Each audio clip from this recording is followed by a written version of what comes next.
Sri Lankan Navy says that around 180 people were on board, 32 have been rescued, and a spokesperson told the BBC that the cause of the sinking is not known. So that's another developing aspect of this ongoing story. Now, when it comes to Israeli strikes, Israel said that it hit security headquarters across Tehran as the US-Israeli airstrikes continue in Iran. So we're continuing to monitor the live shots. New attacks apparently from Iran have been reported in Saudi Arabia and Kuwait, while Turkey says that NATO defences shot down an Iranian missile. So this is an ongoing, developing story. We're keeping an eye across all the various different live sources. Also, the UK confirming details of a repatriation flight from Oman, which will be leaving Muscat at around 11 o'clock local time tonight. So that's a 7 p.m. GMT in the evening. So ongoing coverage of the US-Israeli war on Iran here on BBC News. This is BBC News, the headlines. The latest pictures we have for you from inside Iran show significant damage. Buildings have been destroyed, as you can see. Look at those cars that are crushed. Homes are in rubble. A human rights agency says more than 1,000 people have been killed so far. The three-day funeral for Iran's supreme leader, Ali Khamenei, has been postponed, but authorities do say they are close to choosing his successor. Israel has launched fresh strikes in southern Lebanon as it warns people there to evacuate. Gas prices spike and global stock markets tumble as concerns grow over how long this war will last. Hello, I'm Lucy Hawkins. Good to have you with us. Let's bring you the view from the US as they wake up this morning. We are hearing that the US has struck nearly 2,000 targets in Iran since launching its joint bombing campaign with Israel. The US military says Iran's responded with over 500 ballistic missiles and 2,000 drones. Well, what is the thinking in Washington at the moment? Let's speak now to Naomi Lim, who is White House reporter at the Washington Examiner. Always good to have you with us, Naomi. There has been a lack of clarity coming out of the administration about the reasons for this war and its aims. And in a short time, we are expecting to hear from Pete Hegseth. Any idea what he is going to be offering in the next few hours or so? Well, in addition to Hegseth briefing at the top of the hour, we're also expected to see the White House press secretary behind the briefing podium later today, as well as we're going to be hearing from the president himself at an event that's supposed to be about inflation, which obviously will not be, if you can get questions into him, will obviously be about Iran. So there'll be multiple times today where we'll hear from them. And we do expect this sort of continuing evolution of, one, the rationale, the reason behind the strikes, as well as, why now. But we saw yesterday this sort of evolution of Secretary Marco Rubio talking about, Israel being the impetus behind this, before sort of realizing that angered a lot of Trump's base, and then walking back sort of saying, the president would have made this decision anyway. So we're expected that Hegseth will receive questions about that today. And again, we'll probably hear a reiteration of this idea that these strikes are going to happen anyway, because particularly concerns about Iran's ballistic missile program. Is a key concern in the US at the moment, and Naomi, the timing of all of this, because many people are starting to feel that this is looking very open-ended. Yeah, I mean, the president himself has said it could be up to a month long. And, that is a long time for an operation like this. We've already seen sort of an uptick in the number of fatalities of US service members, not to mention sort of civilians. There's obviously state Iranian reports about the number of children that were hit by a school. And that really affects, public opinion. There was already a really low appetite for, a conflict like this, let alone the president's approval ratings on the economy. And obviously there's, not to make this political, because obviously this is sort of, life and death for some people on the ground, but, there are midterm elections 8 months away, and we're seeing polling sort of very split at the moment. But when you look sort of down at the crosstabs, the way that could change, depends on, whether there are fatalities, whether it affects the oil market, and, whether, it could be protracted, as you mentioned. We discussed earlier on, a few days ago, whether there would be, because because there is this ideological split within the MAGA movement between the isolationists and the interventionists. Are we seeing signs of that, or on the whole, are Republicans giving President Trump quite a lot of leeway and falling into line? Well, surprisingly, usually they will give him a little bit more leeway before, potentially if this was to last a bit longer, then you would see more criticism. But we've seen criticism off the bat from particularly very sort of prominent members of the Republican Party. Obviously, there is this idea of neoconservatives, which have always been quite hawkish or quite sort of adversarial when it comes to their military posture. But with this introduction of Donald Trump, who brought in this ideology of America first, no more forever wars. I mean, he campaigned on this idea of not starting any new wars, and we've already seen the likes of, Representative or former Representative Marjorie Taylor Greene talk about that. You've seen the likes of Tucker Carlson talk about that. And I think the issue with that, though, is, again, with this idea of sort of, they blamed Israel yesterday. There's also this idea of sort of, very critical opinions of Israel within the far right. And I think that there was a danger in that when they elevated those claims yesterday. And then, Naomi, just more broadly, where is public opinion at the moment? Is there much support or even any enthusiasm for this war? I mean, it depends on who you speak to. Republicans are, more or less supportive of this war. I mean, there is no tears being shed for the loss of the Supreme Leader. The Democrats, on the other hand, are a little bit more worried, not so much about sort of, the Supreme Leader's death, but this idea of, Trump launching this conflict without congressional approval. So the other thing we'll see today is a vote in the Senate on a Wars Powers Resolution. It is doomed to fail because of the numbers in the Senate, but it is the idea of this sort of taking a public stance against this idea of a long potential conflict in the Middle East, which, the American public has endured a number of times and, is not really sort of warm and receptive to the idea of this going on forever. Naomi, always good to see you. Thank you so much. Let's just take you to the live pictures that we have of Beirut at the moment. We do have a new line to bring you from the IDF, the Israeli army, saying that they have begun again strikes in southern Lebanon. Now, earlier, we know that they did warn people who live there in those villages and towns in the south to evacuate. They've been told to move north of the Litani River.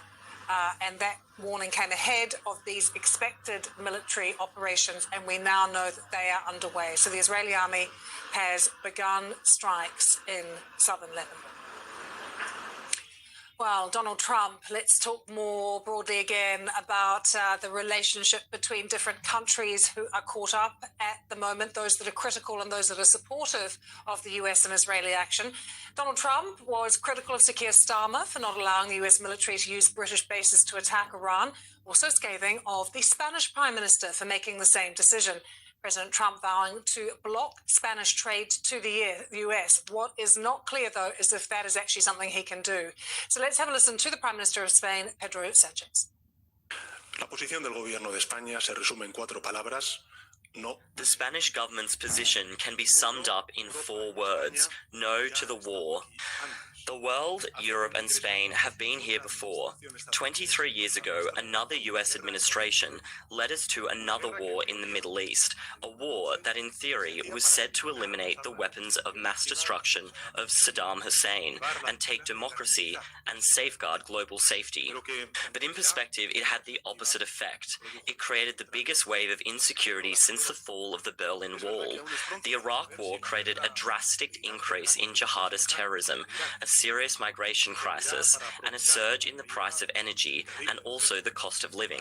It's true that it's too early to say if the war in Iran will have similar consequences to Iraq, if it will lead to the fall of the terrible regime of the Ayatollah in Iran, or to stabilize the region. What we know is that from this war, we won't have a fairer world order.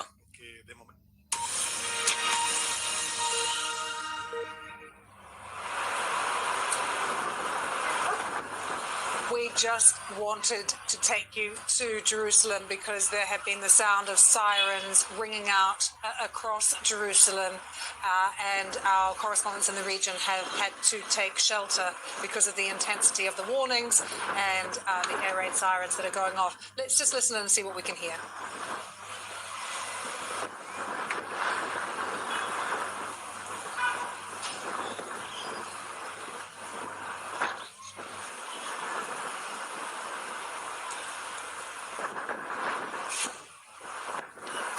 You can just hear, the distant roar, can't you, there? But we did hear some air raid sirens a moment ago. Iran continuing to fire missiles right across the region, including Israel as well.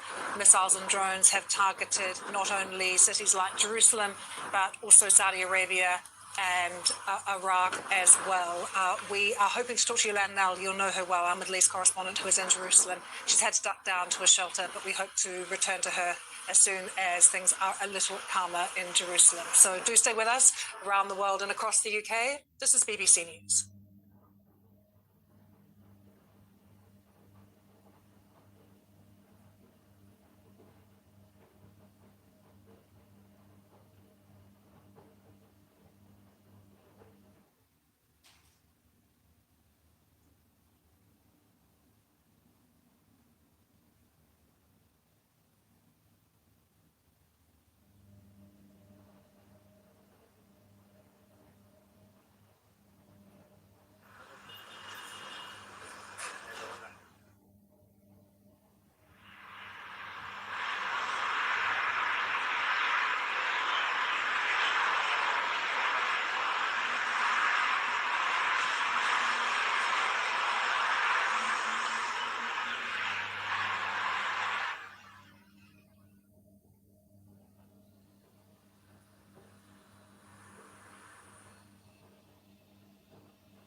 Welcome back. Let's take a closer look now at the impact the war is having on energy prices and the global economy. On Tuesday, President Trump said the U.S. Navy would, if necessary, escort tankers through the Strait of Hormuz. Now, Iran has blocked this narrow strip between the Gulf and the Indian Ocean, through which about a fifth of global oil and gas is transported. The latest figures show around 200 international oil tankers are now stuck in the Gulf after traffic through the Strait of Hormuz ground to a halt. President Trump also said he'd ordered federal provision of insurance guarantees for all maritime trade, that's especially energy, through the Gulf. This announcement on social media came after gas and oil prices have surged, and also a lot has been happening on the global stock markets. They've tumbled as concerns are growing over how long the war will last. Here's Samira Hussein. Gas and oil prices are surging as investors worry about how long the war will last. U.S. President Donald Trump has said that the military operation could last weeks. And with so much of global energy supplies relying on stability in the region, a protracted conflict could mean big spikes in energy costs. Concerns were made worse when Iran said it would attack any vessels traveling through the Strait of Hormuz, which is a vital trade route for crude oil. The cascading impact could mean higher prices for consumers. Now, the president made it clear that the U.S. would provide insurance and guarantees for all maritime trade, especially energy traveling through the Gulf. And that brought some calm to investors. But people are already seeing higher costs for petrol. And this is an accepted consequence, says the White House, with President Trump saying Americans may have to suffer higher energy prices. Samir Hussein there in New York. Let's bring in our economics correspondent, Andy Verity. Andy, we're so focused on the Straits of Hormuz and what's happening there. Yes. What do we know? What's going on with tankers? Well, I mean, the latest is the intelligence we have from Lloyd's List Intelligence, who, of course, are specialists in this sort of thing, talking about 200 oil tankers being stationary, 60 stuck inside the Gulf. Some of those are at anchor, some of those are at sea. But what's interesting about it is that it's the proportion of the oil supply that it is. So we've got something like 200 oil tankers, 60 of those are giant crude carriers. They carry 2 to 4 million barrels of oil. And that's a big chunk of supply. It's about 8% of supply. So until that frees up, it's going to continue to put upward pressure on the price of oil. So you've got a barrel of Brent crude, for example, costs $82 a barrel. That's up. If you put, for comparison, it was $71 before we had the attack on Iran last weekend. And it got up to $110 in the wake of the invasion of Ukraine. So it's nothing like as bad as that so far. But of course, it all depends on how prolonged this is. I mean, that's the thing with the Russian invasion of Ukraine as well. It took longer for it to go up. This is happening in a very short space of time. Yeah, if you look at what happened to the price of oil immediately in the wake of the invasion of Ukraine, almost exactly 4 years ago, it's spiked, but nothing like its peak. Then it calmed down, spiked again, calmed down. Its actual big spike was in August 22, and that was what led to the record high inflation, where it got above 11% in this country and higher elsewhere. So we're not there yet, but we know from previous crises, you covered the pandemic, I remember the global financial crisis. What makes it really unsettling for markets is where you don't just have one shock event, but you have a sort of drumbeat of continual events, which really deeply unsettle markets. And that's when you have the real market routes, not necessarily the first blush, but the second or third rebound. And it's these two big things. It's the Straits of Hormuz, and it's also these oil installations and things being specifically targeted in countries like Saudi Arabia. But yes. Back to the ships, Andy, how many of them have insurance? How much does that help in a situation like that if they're deciding, what movements? Yeah, well, I mean, those who are at sea will have their insurance already, and Lloyd's of London brokers, underwriters will be looking at what their exposure is there, and that's part of the reason they just shut it down now. They don't want any more exposure. So ultimately, if these ships are sunk, then they can make a claim. But this is why Donald Trump is now saying, look, we'll step in and we'll have the US Navy accompany those ships through the Strait of Hormuz, because the US authorities are realizing that this could have very serious economic repercussions, which would be unpalatable in the Oval Office. So whether that's having any discernible effect, though, is another question. The price of insurance hasn't come down. It's not like the tankers are starting to sail again because of Donald Trump's assurances. Andy, thank you so much. Many Iranians are actually leaving the country to escape the war. Some have decided to return as well after the killing of Ayatollah Ali Khamenei. And the border between Iran and Turkey is one of the main crossing points where we're seeing an influx of Iranians passing through. Here are some of them speaking to media on the border. I'm coming from Tehran, and there is a lot of chaos in the city, a lot of missiles and attacks from US and Israel. We hear some collisions outside of the city, but not inside of the city, sleeping in fear and waking up in stress. So situation is a little bit awful. The future, I think, because Iran has so much power, and I think this war it's finished very soon, and I think after war peace is coming for our people. I'm not into the politics, but I know it's a lot of it brings just a lot of sadness to people. Let's take you live now to James Waterhouse, our correspondent who is in Van province, which is right near the Turkey-Iran border. James, good to see you. Just hearing some people talk about their emotions and feelings there as they cross the border. What have you seen and what have people told you? Well, you got a bit of a tapestry there, didn't you, for personal motives for leaving, and I think it's a strange, almost nuanced threat that the Iranian people are facing at the moment. If you are in a major city, you are exposed to what has been a really sustained aerial assault, and it seems these strikes are on specific areas. I mean, the Americans and the Israelis are saying on missile defense capabilities, and you've got the Iranian authorities pointing to schools, for example, being hit. We've seen evidence of a sizable funeral taking place, and I think when you're looking at operations of this scale, civilian harm is always seen as is a byproduct of this. That is just an inescapable fact. And I think that's feeding into people's calculations as they make their way out. But this is not an easy journey. I mean, this is, if you're heading out of Iran to the north, there are 3 main crossings here, 2 for trade, 1 for civilians. As you can see, it's incredibly mountainous, it's at altitude, and it's a long way to go. And then if you do make it into Turkey, the cost of living here is greater, and it's not clear where you go from there. And so we try and keep an eye on what is going on at the border. It's one of the few places you can get a sense of the sort of physical symptoms of this ongoing wider conflict, which is taking place over such an enormous area at the moment. But in the main, I think people just describe what you heard there, terrifying airstrikes, and for so many people that is a level of risk that is just unpalatable.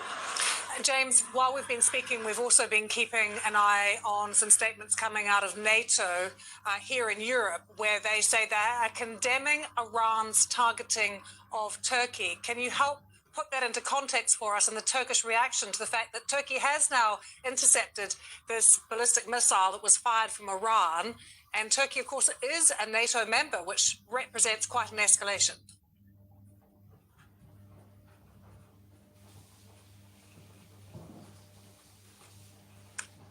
Unfortunately, we seem to have lost the line to James there on the border.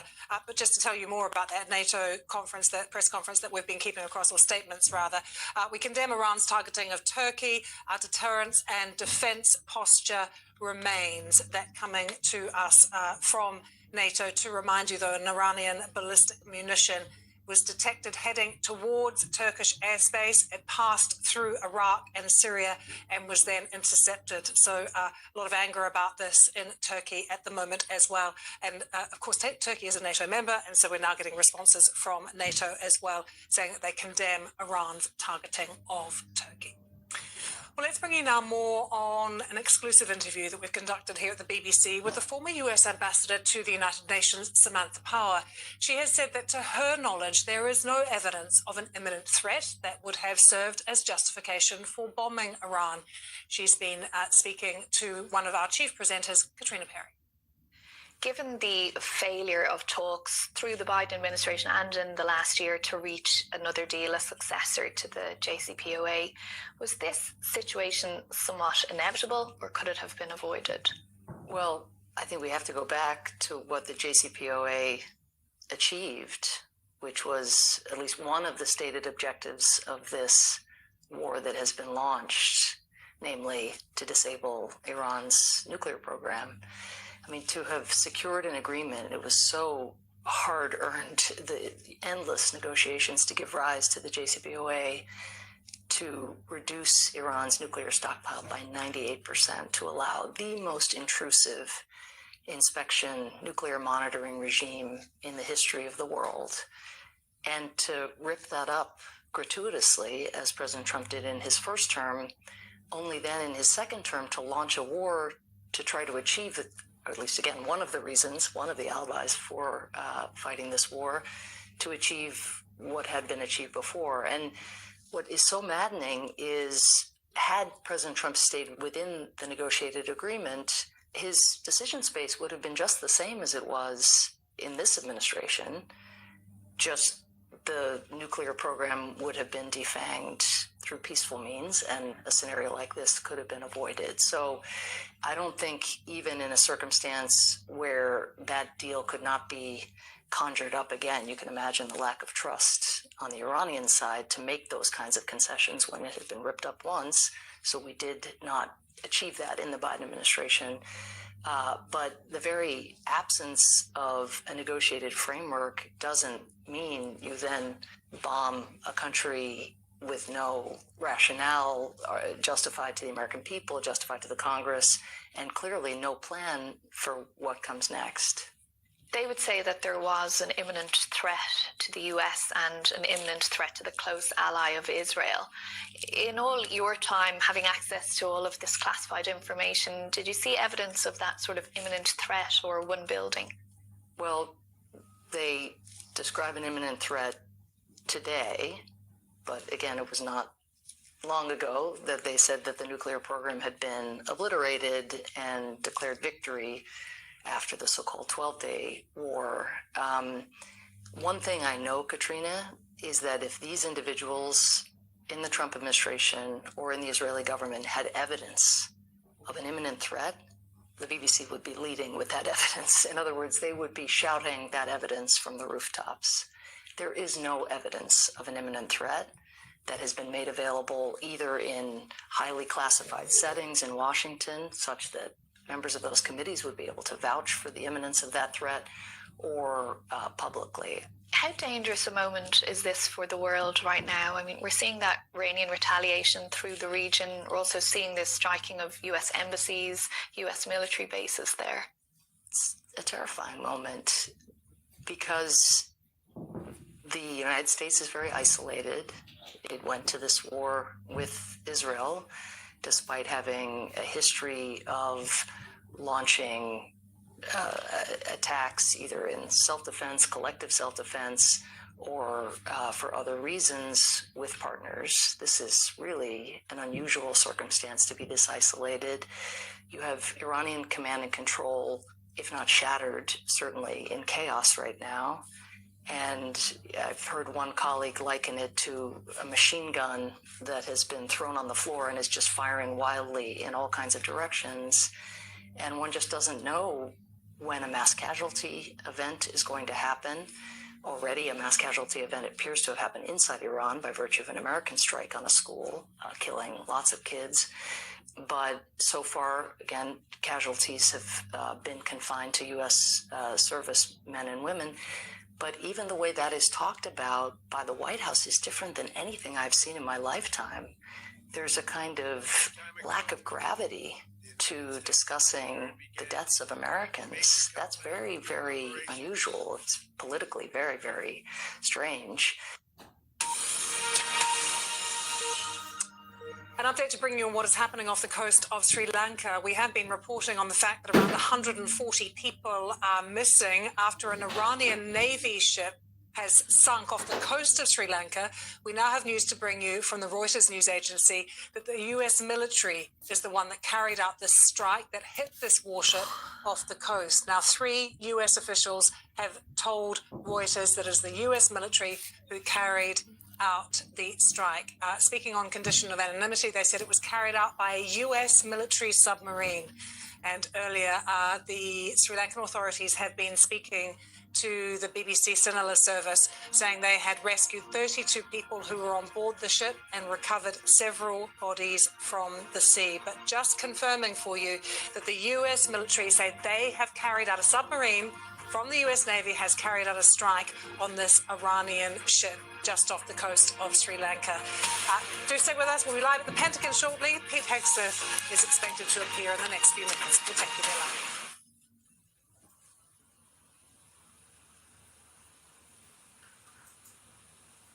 You are with BBC News Live. I'm Kasia Madeira, and we are continuing our ongoing coverage of the US-Israeli war on Iran. We're keeping an eye across various different live shots. We're keeping an eye on what's happening in Israel. We've got a live shot of Tel Aviv and Jerusalem, also Lebanon. We're watching what is happening in Beirut, and also Qatar. We're monitoring the skyline of Doha as well. And now just to bring you a bit of updates on what we understand has been happening on the ground. Iran, of course, continuing those attacks with missiles and drones. They've been shot down as they headed towards countries which include Turkey, Israel, Saudi Arabia, and Kuwait.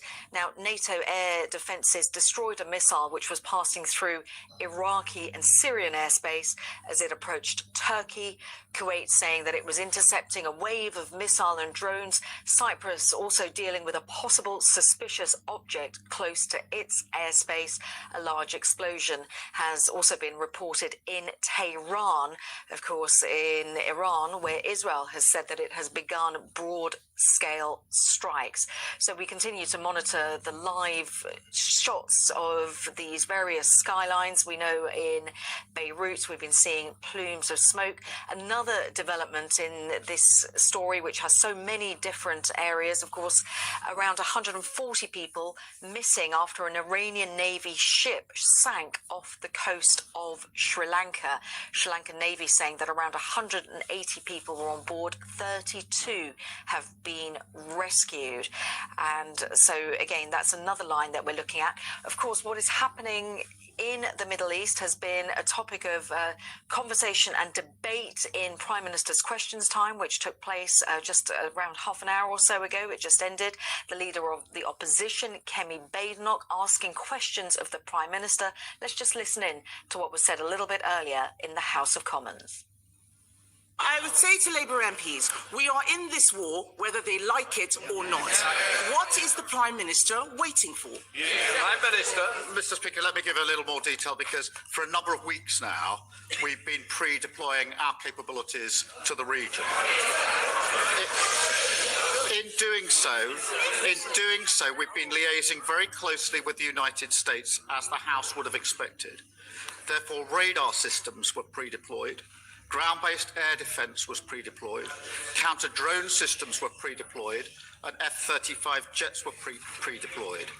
Mr. Speaker, that is why, since Saturday morning, multiple F-35s and Typhoons have been in operation not just in the Middle East, but across Cyprus. Further missions were flown overnight, Typhoons defending in particular Qatar, and F-35s defending other regional parties.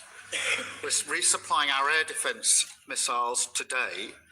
Wildcat helicopters with anti-drone capabilities will be in Cyprus this week, and HMS Dragon will be deployed to the Mediterranean. And of course, in agreement with the US, they're using our bases to conduct the operations to strike Iranian missiles and launchers.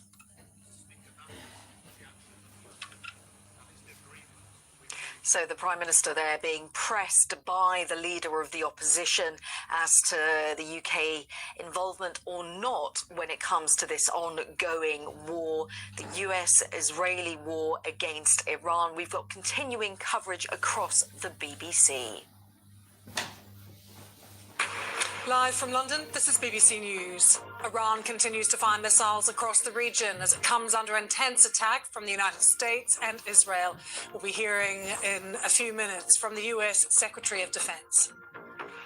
These are the latest pictures from inside Iran. You can see the significant damage being done to buildings. They're destroyed, cars are crushed, homes are in rubble. A human rights agency say more than 1,000 people have been killed so far.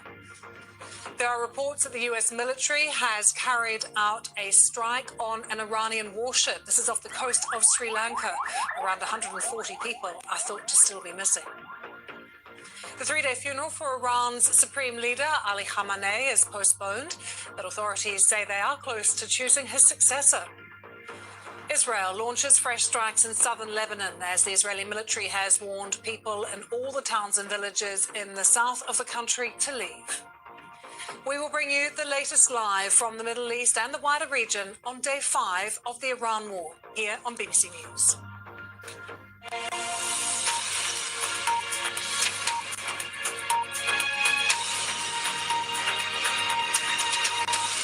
Hello, I'm Lucy Hawkins. Good to have you with us. We are waiting right now for a briefing from the US Defense Secretary, Pete Hegseth. This is the room at the moment. The media are gathered, including some of my BBC colleagues, waiting to hear from him. He will be joined by the chairman of the Joint Chiefs of Staff, that is General Dan Kane. What we are expecting from them is an update on the ongoing military action against Iran. To remind you, the US and Israeli militaries are still striking Iran, and they have been since Saturday. Iran continues as well to fire missiles across the region as it comes under intense attack. So the conflict has entered its 5th day. The US military saying it had struck nearly 2,000 targets in Iran since launching its campaign. Let's bring you some of the other main news lines as well from today as we wait for that press conference to get underway. Several people are reported to have been killed in Lebanon on Wednesday as Israel targets the offices of Hezbollah in Beirut. The organisation, remember, is a key ally of Tehran and has sent rockets into Israel. Israel has also launched new strikes on Iran itself. The IDF saying one of its fighter planes has shot down Iranian Air Force jets over Tehran. Qatar says it has intercepted 10 drones and 2 cruise missiles. One missile, as we've mentioned, struck a US airbase. The UK has chartered a commercial flight out of Oman's capital, Muscat, to bring stranded nationals home late on Wednesday. France as well, making similar plans. And Sri Lanka's Navy has confirmed it's rescued 32 people after an Iranian warship was attacked off its coast and sank. Around 140 people are thought to be missing. And in the past few minutes, we have heard that the US military has carried out that strike on that warship. The funeral of Iran's former leader, Ayatollah Khamenei, was due to take place today. What we are now hearing from state media is that that funeral has been postponed. But we are also hearing on state media in Iran that the name of his successor is very close to being revealed. We can show you the pictures that we have in from Tehran as well. It really gives you an idea of the extent of the damage being caused by the Israeli and US airstrikes. Damaged buildings, cars as well, and we've also seen smoke rising above the skyline in Tehran. Rescue workers are there clearing up the rubble, and a rights group who monitors the situation inside the country has put the death toll in recent days now to more than 1,000. We have to tell you, though, the BBC cannot independently verify that figure. And in Lebanon, Israel says the bombing of Beirut has been targeting Hezbollah-linked bases. Other areas have also been hit as well. Let's bring in Wira Davis, who's there. We won't go to Wira Davis. Actually, let's take you straight to the Pentagon and the press conference that is about to get underway with Pete Hegseth. Well, good morning. I stand before you today with one unmistakable message about Operation Epic Fury. America is winning, decisively, devastatingly, and without mercy. Under the direct command of President Trump, the War Department unleashed this operation early Saturday morning, just 4 days ago, which means we need to remember two things. First, we are only 4 days into this. Metrics are shifting, dust is settling, and more forces are arriving. It's very early. And as President Trump has said, we will take all the time we need to make sure that we succeed. Second, we are only 4 days into this, and the results have been incredible. Historic, really. Only the United States of America could lead this, only us. But when you add the Israeli Defense Forces, a devastatingly capable force, the combination is sheer destruction for our radical Islamist Iranian adversaries. They are toast, and they know it.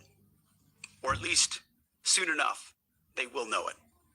And we have only just begun to hunt, dismantle, demoralize, destroy, and defeat their capabilities, just 4 days in. Starting last night and to be completed in a few days, in under a week, the two most powerful air forces in the world will have complete control of Iranian skies, uncontested airspace. I hope all the folks watching understand what uncontested airspace and complete control means. It means we will fly all day, all night, day and night, finding, fixing, and finishing the missiles and defense industrial base of the Iranian military, finding and fixing their leaders and their military leaders, flying over Tehran, flying over Iran, flying over their capital, flying over the IRGC, Iranian leaders looking up and seeing only U.S. and Israeli air power every minute of every day until we decide it's over. And Iran will be able to do nothing about it. B-2s, B-52s, B-1s, Predator drones, fighters, controlling the skies, picking targets. Death and destruction from the sky, all day long. We're playing for keeps. Our warfighters have maximum authorities granted personally by the president and yours truly. Our rules of engagement are bold, precise, and designed to unleash American power, not shackle it. This was never meant to be a fair fight, and it is not a fair fight. We are punching them while they're down, which is exactly how it should be. Thus far, Operation Epic Fury has delivered twice the air power of shock and awe of Iraq in 2003, minus Paul Bremer and the nation building. The campaign has 7 times the intensity of Israel's previous operations against Iran during the 12-day war, 7 times. And as President Trump said, more and larger waves are coming. We are just getting started. We are accelerating, not decelerating. Iran's capabilities are evaporating by the hour, while American strength grows fiercer, smarter, and utterly dominant. More bombers and more fighters are arriving just today. And now, with complete control of the skies, we will be using 500-pound, 1,000-pound, and 2,000-pound GPS and laser-guided precision gravity bombs, of which we have a nearly unlimited stockpile. We used more exquisite standoff munitions at the start, but no longer need to. Our stockpiles of those, as well as Patriots, remains extremely strong. The enemy can no longer shoot the volume of missiles they once did, not even close. And the chairman will lay out some of those percentages.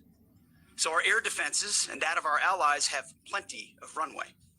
We can sustain this fight easily for as long as we need to. And as I said yesterday, we set the terms. Now, you may not see much of it because the IRGC shut off the internet to the entirety of the country. They blind their people on purpose, just like they kill their own on purpose. Much was made of the volume of missiles Iran was able to shoot in the first few days. And sadly, as we projected, a few got through and killed 6 of our best, who will hopefully arrive home soon. We will avenge them, no doubt. But I liken Iran's predicament to a football team who scripted the first 20 plays of a game.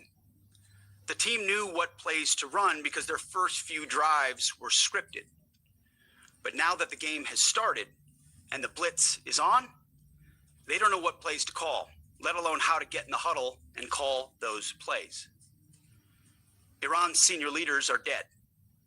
The so-called governing council that might have selected a successor, dead, missing, or cowering in bunkers, too terrified to even occupy the same room. Senior generals, mid-level officers, enlisted ranks, they can't talk or communicate, let alone mount a coordinated and sustained offensive. That's not great for morale. The Iranian Air Force is no more, built for 1996, destroyed in 2026. The Iranian Navy rests at the bottom of the Persian Gulf. Combat ineffective, decimated, destroyed, defeated, pick your adjective.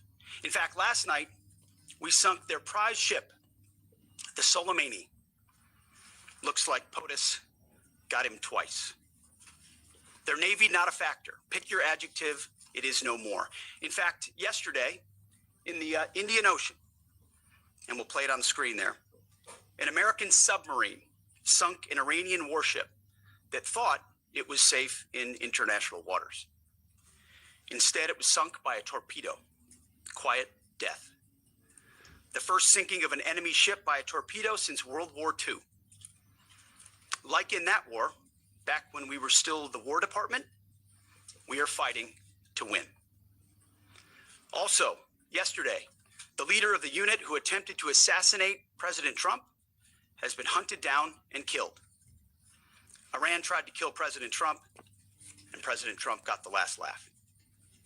Now, this is not a mission accomplished situation. This is simply a reality check. The combination of U.S. and Israeli intelligence and combat power will control Iran, and will control it soon. Sure, Iran will still be able to shoot some missiles and still be able to launch one-way attack drones at civilian targets, and their proxies will attempt to attack our embassies, bases, and soft targets. They are terrorists, after all, and they need to target civilians because they can't fight toe-to-toe. But we will find them, and we will kill them. This is what the fake news misses. We've taken control of Iran's airspace and waterways without boots on the ground. We control their fate. But when a few drones get through or tragic things happen, it's front page news. I get it. The press only wants to make the president look bad, but try for once to report the reality. The terms of this war will be set by us at every step. As I said Monday, the mission is laser focused. Obliterate Iran's missiles and drones and facilities that produce them, annihilate its navy and critical security infrastructure, and sever their pathway to nuclear weapons. Iran will never possess a nuclear bomb, not on our watch, not ever. And this is why President Trump's moral clarity on Iran today is so vital. Unlike the past, where vague red lines and endless negotiations let Iran fund terror and inch ever so slightly toward a bomb, this president sees the threat plainly and acts decisively. No more half measures, especially when Iran is at its weakest. No more letting Tehran play for time while our people pay the price. His leadership ensures that we finish what we start and that we protect our warfighters by crushing the enemy before they can strike again. Our offensive operations, refined through months of relentless preparation, are unstoppable. And our defensive efforts are unprecedented. We have from the start put the protection of our troops ahead of everything else. Before we very publicly built up offensive combat power, we quietly ensured that our defensive posture and power was in place. And as we built up offensive combat power, we moved the vast majority of American troops, over 90% of Americans that were on our bases, what we say off the X, out of the range of Iranian fire. Our defensive shield is equally formidable, the most sophisticated air and missile defense network ever fielded. Thousands of Iranian missiles and drones have been intercepted and vaporized. Tens of thousands of American and allied lives protected. We have pushed every counter-UAS system possible forward, sparing no expense or capability. And like I said, this does not mean we can stop everything, but we ensured that the maximum possible defense and maximum possible force protection was set up before we went on offense. In closing, as President Trump told German Chancellor Merz yesterday, Iran negotiated in bad faith, stalling, scheming, and preparing to strike. And we acted decisively to defend our people, our interests, and our allies. President Trump took bold action, putting America first, the kind of bold action that the American people elected him to execute. To our steadfast partner, Israel, your mission is being executed with unmatched skill and iron determination. Fighting shoulder to shoulder with such a capable ally is a true force multiplier and a breath of fresh air. We salute your courage and your contribution. 4 days in, we have only just begun to fight. America fights to win, and in Operation Epic Fury, we are. May God's providence cover and protect our troops always. And with that, I turn it over to the chairman. Thank you, Mr. Secretary, and good morning, everyone. Thank you for being here. I'm here today to provide the American people and those of you in this room an update on Operation Epic Fury. First, it's with profound sadness and gratitude that I share the names of 4 of our 6 fallen heroes, all from the 103rd Sustainment Command, U.S. Army Reserves out of Des Moines, Iowa. Captain Cody Cork, Sergeant First Class Noah Tegens, Sergeant First Class Nicole Amore, and Sergeant Declan Cody. To the families of our fallen, we grieve with you today, and we look forward to welcoming your family members home at Dover in the coming days. Out of respect for the other families, we'll withhold the release of their names until next of kin notification is complete. And either myself or Admiral Cooper will release those names as soon as we can ensure that all of those families have been properly notified. To our Gold Star families, to our wounded warriors and their loved ones, we will never forget your sacrifice. Our nation stands with you, and we are eternally grateful for your courage, your resiliency, your devotion to this mission and to our nation. As the Secretary said, we're 4 days in, 103 hours into this campaign. The operation was again launched with clear military objectives designed to dismantle Iran's ability to project power outside of its borders, both today and in the future. First, we are targeting and eliminating Iran's ballistic missile systems to prevent them from threatening the U.S. Forces, partners, and interests in the region. Second, we are destroying the Iranian Navy, degrading its capacity, capability, and ability to conduct operations, not just in the Central Command AOR, but as the Secretary showed in the video, around the world. Third, we're ensuring Iran cannot rapidly rebuild or reconstitute its combat capability or combat power, and those phases will begin as the campaign continues. As of this morning, U.S. Central Command is making steady progress. Iran's theater ballistic missile shots fired are down 86% from the first day of fighting, with a 23% decrease just in the last 24 hours. And their one-way attack drone shots are down 73% from the opening days. This progress has allowed CENTCOM to establish localized air superiority across the southern flank of the Iranian coast and penetrate their defenses with overwhelming precision and firepower. We will now begin to expand inland, striking progressively deeper into Iranian territory and creating additional freedom of maneuver for U.S. forces. Let me explain a little bit about how we're thinking about staying ahead of the enemy. First, over the past several weeks, Admiral Cooper and the CENTCOM team have refined their operational approach to the region. Their planners identified key centers of gravity that would allow Iran to project power outside of its borders. They thought about how to isolate critical vulnerabilities and determined where, with precision, the greatest strategic effect could be achieved. As a result of this, CENTCOM is now shifting in day 4 already from large deliberate strike packages using standoff munitions at range outside an enemy's ability to shoot at us, now into stand-in precision strikes overhead Iran. As the Secretary said, this is a point of munitions transition from standoff munitions to stand-in munitions like Joint Direct Attack munitions, which are GPS-aided free-fall weapons, and other things like Hellfires, etc. This will allow the joint force to deliver significantly increased precision effects on the target. The throttle is coming up, as the Secretary said, as opposed to ramping down. This will allow us to maintain consistent pressure on the adversary over the coming days, disrupt their launch timelines, and impose cost every day around the clock. I know there have been a lot of questions about munitions. We have sufficient precision munitions for the task at hand, both on the offense and defense. But I want to tell you, teammates, as a matter of practice, I don't want to be talking about quantities. And I know there's been a great debate about that, and I appreciate the interest, but just know that we consider that an operational security matter. Let me flip to the map here. Hopefully I don't kill anybody with a laser pointer. As I mentioned earlier, and for you with the camera right there, my friend, I hope I don't ricochet off and hurt you. Over the initial days, the U.S. Joint Forces continued to attack and attrit ballistic missile capabilities as well as integrated air defense capabilities along the southern axis.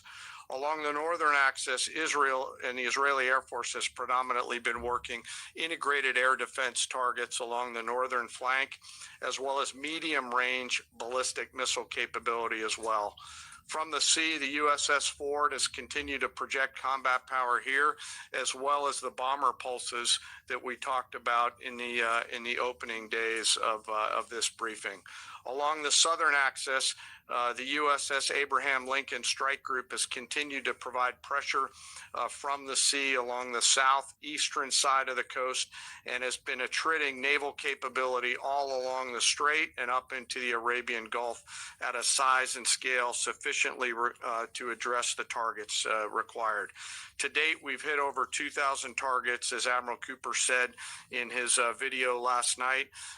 We've destroyed more than 20 Iranian naval vessels, including, in addition to the frigate outside of the area, one submarine, and effectively neutralized at this point in time Iran's major naval presence in theater out there.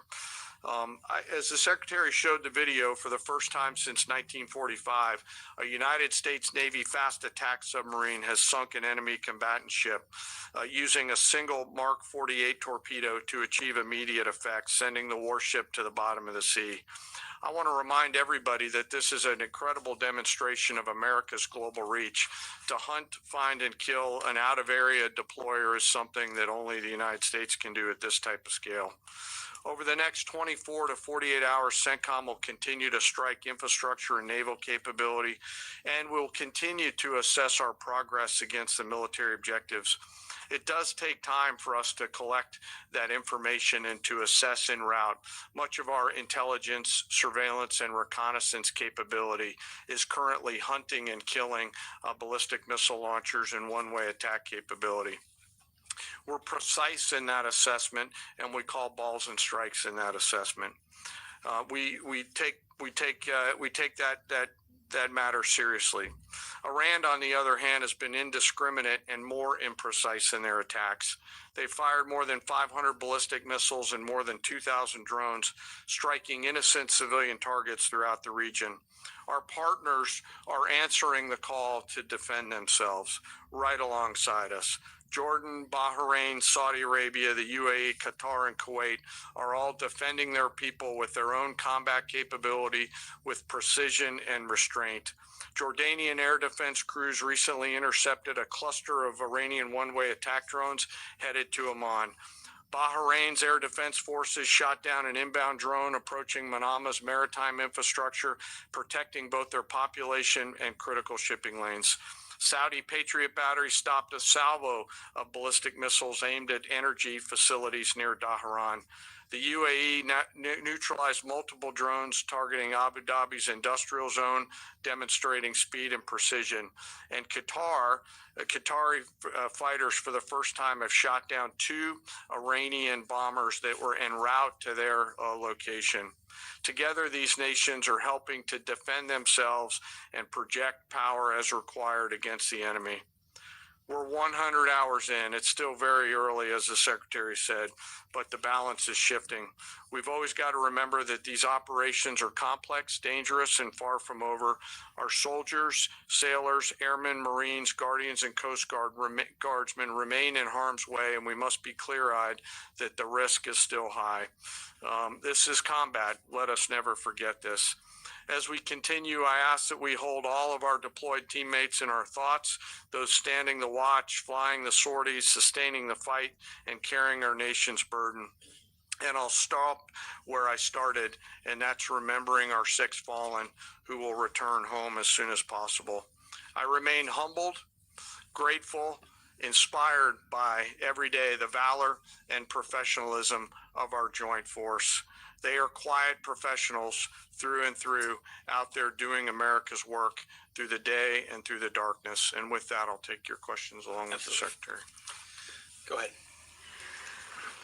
What do you assess the enemy's control and command status is right now? And can you broadly describe our decisive point in this operation? Oh, I won't describe the decisive point in the operation because that would tell the bad guys what it was. That's a good question, though. I appreciate the question. They're C2 structures in a bad way. Admiral Cooper's been continuing to pressure C2 at the IRGC C2 and other military elements, and will continue to do so. Thank you for the question. Thank you, Secretary Hegseth. Mary Margaret with the Daily Wire. Couple questions for you and then one for General Kane. Can you tell us more about how we took out the leader who was the leader of the group that was trying to assassinate President Trump? And then Turkey's defense ministry says NATO air defense systems intercepted an Iranian ballistic missile headed towards Turkish airspace. Could this trigger NATO's Article 5, and was it the U.S. who shot it down? On the first question, we've known for a long time that Iran had intentions on trying to kill President Trump and or other U.S. Officials. And while that was not the focus of the effort by any stretch of the imagination, in fact, never raised by the president or anybody else, I ensured and others ensured that those who were responsible for that were eventually part of the target list. It wasn't the beginning of the effort. We were focused on missiles and launchers, and that's the focus. But ultimately, if we had the opportunity to get at those who are trying to get at Americans specifically, we would. And so we eventually had the opportunity to do that from the air. And then on the matter with Turkey, I'll have to get back to you on exactly what the intercept looked like at that. We're aware of that particular engagement, although no sense that it would trigger anything like Article 5. No. Tie right there. You got a tie? Yeah. Thank you. Come back to the BBC. Can you give us an update on what the administration knows, what you know now about the reported strike on a girls' school in southern Iran on Saturday? All I can say is that we're investigating that. We, of course, never target civilian targets, but we're taking a look and investigating that. Red tie in front. Just on the basis that with the information you would have, your reconnaissance abilities, ability to gather information, I mean, it's several days on now. So is there any clarity on whose munition this was? We're investigating it. Thank you. Secretary, so there are reports that the administration is considering arming Iranian Kurdish groups. So could you please clarify that whether any such plan has been authorized and whether Congress or regional partners has been notified and consulted? All I would say is none of our objectives are premised on the support or the arming of any particular force. So what other entities may be doing, we're aware of, but our objectives aren't centered on that. Green, right there. Yeah, thank you, Mr. Secretary. Michael in Washington Times. Can you talk a little bit about the deconfliction process that's going on? You have two parallel operations, Epic Fury and Roaring Lion. How are you making sure they're not interfering with each other? Sure, I'm happy to take that. Thank you for the question. We have liaison officers on both sides. There are U.S. CENTCOM teammates out in Israel, and there are Israeli Defense Force teammates at the relevant command and control nodes within the U.S. CENTCOM enterprise. Routinely, Admiral Cooper is talking to the IDF Chief of Defense, and I will occasionally speak to him through the arc of this. I've spoken to him a few times already. That allows us to coordinate, integrate, and synchronize activities while maintaining separate efforts. And when I said a breath of fresh air, I really meant it. Usually it's us with some ancillary benefits from allies who are maybe willing but not as capable. When you have both the will and the capability of an ally that can really bring things to bear, we take certain targets, they take certain targets, and we coordinate it. It has incredible effects. Right here. Secretary Hegseth, with respect to House Minority Leader Hakeem Jeffrey's statement that the Iran mission will end in failure, what kind of message does that send to our enemies, and what does it do to the motivation of our troops? Well, I've been through that movie before with the Democrats rooting against the country. Our generation saw that in our battlefields. I think it's pretty unprecedented and unfortunate that it would occur 4 days in to an operation where, as the chairman laid out, America's best are operating in an incredibly challenging environment where they're having incredible success, but they're meeting a determined adversary. And he's been privy to briefs that we've provided. He knows how effective this has been. He's being disingenuous, which we're used to. Right here. Thank you for taking my question. Heather Mullins, Lindell TV. One of the questions I have is just really regarding the intelligence that indicated that this was something the U.S. had to get involved with at the time that you guys did. We had Operation Midnight Hammer back in June. We obliterated their nuclear facilities. What was the intelligence that suggested that somehow they became a threat once again that required us to get involved with Operation Epic Fury? I appreciate the question. The evidence in front of us since the 12-day war was that Iran had no intention of actually negotiating a nuclear deal that truly meant they did not have a pathway to the nuclear bomb. And they had a moment. Jared Kushner and Steve Witkoff, two of the best negotiators in the world, poured into that negotiation, giving them every single possible opportunity to release that ambition, and they didn't. And the intelligence that we saw they didn't intend to do it in good faith, that they had the intentions eventually to get to a place where they could have a conventional shield to block their nuclear capabilities, as I talked about yesterday. So I would separate the what from the when a little bit. The what is they've been killing Americans for 47 years. They have thousands of missiles pointed at us. They have ongoing nuclear ambitions, and they're at the weakest they've ever been. So the when became in a particular, hey, what makes the most sense to do this to ensure that the narrow objectives we have of ensuring they never have a nuclear weapon have a maximum effect? Yes, right here. Thank you, Secretary Hegseth. I had two questions. First, what is your message to Iran's allies, namely Russia and China, who have called for an immediate end to hostilities? I don't have a message for them, and they're not really a factor here. and our issue is not with them; it's with the nuclear ambitions of Iran. Absolutely. And are any so-called fully autonomous weapons or other AI tools being used in Operation Epic Fury? We've got a lot of autonomous systems or systems that drones and others incorporated with smart AI aspects to them, but a lot of which I can't talk about here. Yeah. Yellow, right there. Yes, ma'am. Thank you very much, Mr. Secretary. As you know, China is accusing the United States of invading in Iran, a sovereign nation, and North Korea, which cooperates with Iran on nuclear development, has declared its commitment to protecting Iran. What is the United States' strategic response to this? And I have a second one.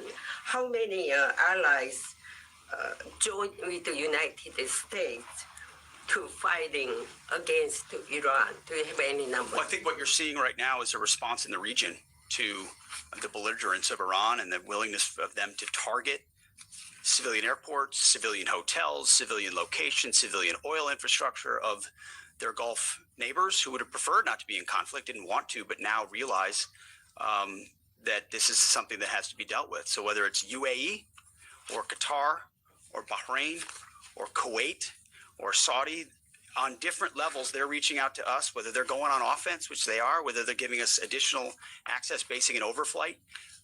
We're working very closely and collaborating with them. Also on air defenses.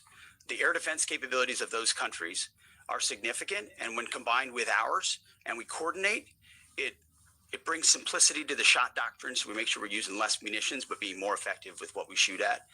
And as it pertains to other countries, I'll sort of give the same question. They don't really bear on the case of Iran. We're going to deal with Iran's nuclear ambitions, and that'll send plenty of signals in the process. Right there. Purple. Are you going to help get Americans out of the region? Thank you so much, Mr. Secretary. I have two questions. One question for you and the other question for Mr. Chairman. You ruled out that you are not engaging with the Kurdish forces, Iranian Kurdish forces, to incursion from the Kurdistan region to Iran. But now, and today, Iranian said that under threat in the Kurdistan region, they said clearly if there is any incursion from the Kurdistan region, they will attack all the Kurdistan region and go war with the Kurdistan region. What's your comment on that? And a question for Mr. Chairman, given comments that the U.S. forces might be deployed if necessary, under what specific conditions would you determine that deploying U.S. boots on the ground is necessary, and how would such a decision support and advance your stated strategic goals? Well, I'm not going to comment on U.S. boots on the ground. I think that's a question for policymakers, and I don't make policy. I execute policy. I will say on the question in the back corner about helping Americans get out, first, it's a great opportunity to encourage everybody in the region to go to the State Department and register.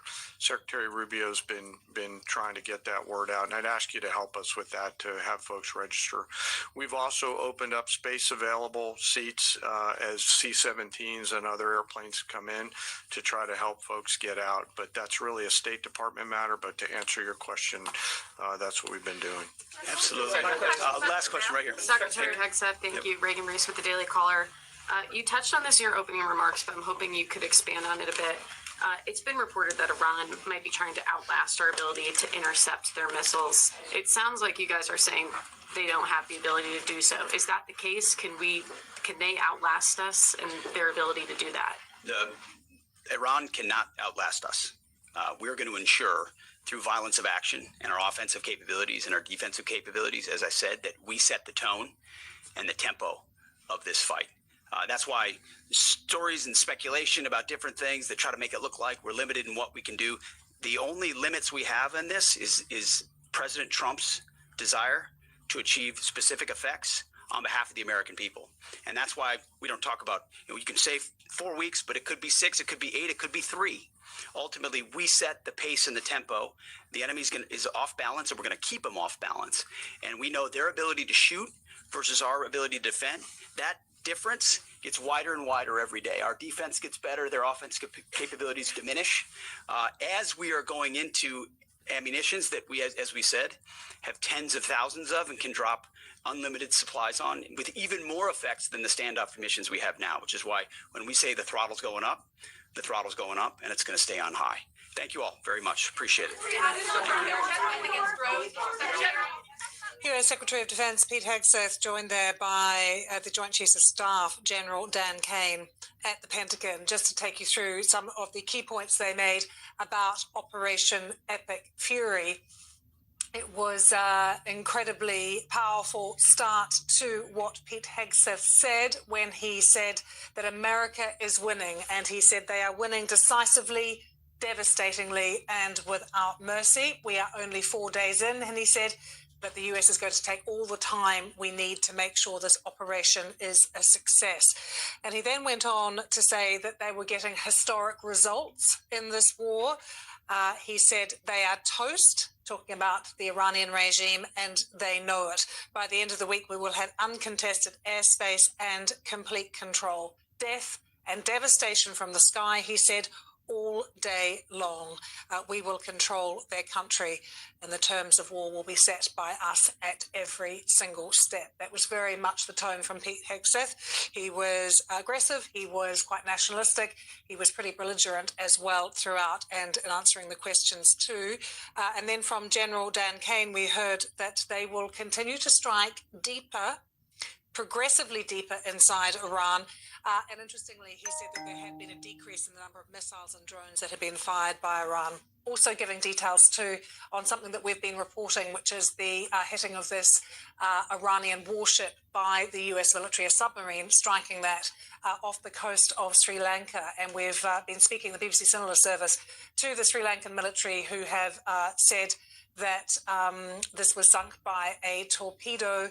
And we'll be going to the region in a moment to get more from Yogita Lamai, who has been speaking to them. Also, Tom Bateman, our correspondent, is in the room. They're listening to the press conference. He also managed to ask Pete Hegseth a question, and just wanted to update you on that. He wanted to get some more clarity on the bombing of the girls' school that we saw in Manab. We heard from Iranian officials that about 153 people had been killed, many children as well, and we've seen pictures of that strike. And all that Pete Hegseth would say in response to that is that we are investigating it. He said, we never target civilian targets. We are taking a look and investigating that. And I have to say that Tom did press him a bit further, because it was a very short answer. And he said they really wanted clarity. The BBC was looking for clarity on the type of munition that struck the school, whose munition it actually was that struck the school. And once again, Pete Hegseth did say, we are investigating that. So that is the update for you from the Pentagon that we have just heard. More details on the BBC News website as well. They were just keeping that live feed going with comments from the room. So do log on and take a look at that if you want more details. But let's talk now about the bigger picture for the region. We can speak to Gamal Rushdie, who is a spokesperson for the Arab League. Gamal, very good to have you with us here on BBC News. I know that you were with us and able to listen into some of that briefing we just heard from the Pentagon and from Pete Hegseth. I wonder what you make of the tone, particularly when he says the Iranian regime know they are toast and they are winning. He says they're going to take all the time they need to succeed, and they are seeing historic results. What do you make of the tone that we are hearing from the Americans at the moment? Yes, thank you. Of course, I'm not to comment on American policy or military action. What all we can say in the Arab League is that we want this war to end as soon as possible. The sooner this military confrontation comes to an end, the better for the region, for the civilians in the region, and for the world. Gamal, you don't want to comment then on some of the military aspects of what we've just heard from Pete Hegseth, but I think you can comment on this. Pete Hegseth did suggest that all the countries in the region are now on board with the US and Israel and their strikes, given that some countries have come under attack from Iran. Is that true? How united are countries in the region? What is the view? The Arab countries, not only the countries that were subjected to Iranian attacks, but I'm speaking here for the Arab countries in general, the member states of the Arab League. They are all aligned on this, on condemning the Iranian attacks, denouncing those attacks, rejecting violations of the of sovereignty of Arab countries. Arab countries consider that this is a huge, that attacking Arab targets, civilian targets, buildings, facilities, civilian facilities, is kind of a huge miscalculation on the part of Iran, and we call on Iran to reconsider this reckless, extremely hostile policy toward the Arab countries. And are Arab countries aligned when it comes to regime change? Is that what they'd like to see in Iran? You know that Arab countries were not part of this war. Arab countries were not at war with Iran.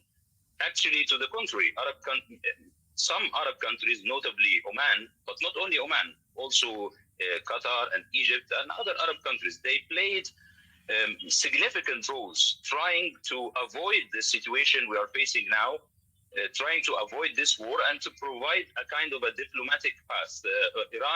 Oman brokered the dialogue between the United States and Iran, and Arab countries were clear before the war that they are not going to allow their territories to be used in any military action against their territories or airspace to be used in any military action against Iran. And that's why Arab countries actually are extremely frustrated at the Iranian attacks and the Iranian policy, and that it's like no good deed goes unpunished. Kamal, how worried is the Arab League right now that what is happening is going to drag the entire region into a protracted war? Extremely worried. We think that war, you can start a war, but things can easily go out of hand. Widening the scope of the war, as the Iranians are doing in the region, will actually escalate the situation even more.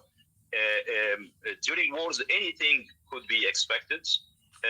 And at the end, wars end at negotiating tables, one way or another. The sooner we go to the negotiating table, the better for everyone. Kamal Rushdie, very good to get your thoughts. Thank you for joining us. Kamal Rushdie, their spokesperson for the Arab League. We'll be live in Washington in a moment to bring you more on that briefing we've just heard from Pete Hegseth and the Joint Chiefs of Staff. So stay with us for that. Around the world and across the UK, this is BBC News.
Welcome back. Let's bring you more details now on what we're hearing from Sri Lanka, where the Navy has now confirmed it has rescued 32 people after it received a distress call from the Navy ship, the IRIS Dina, early this morning.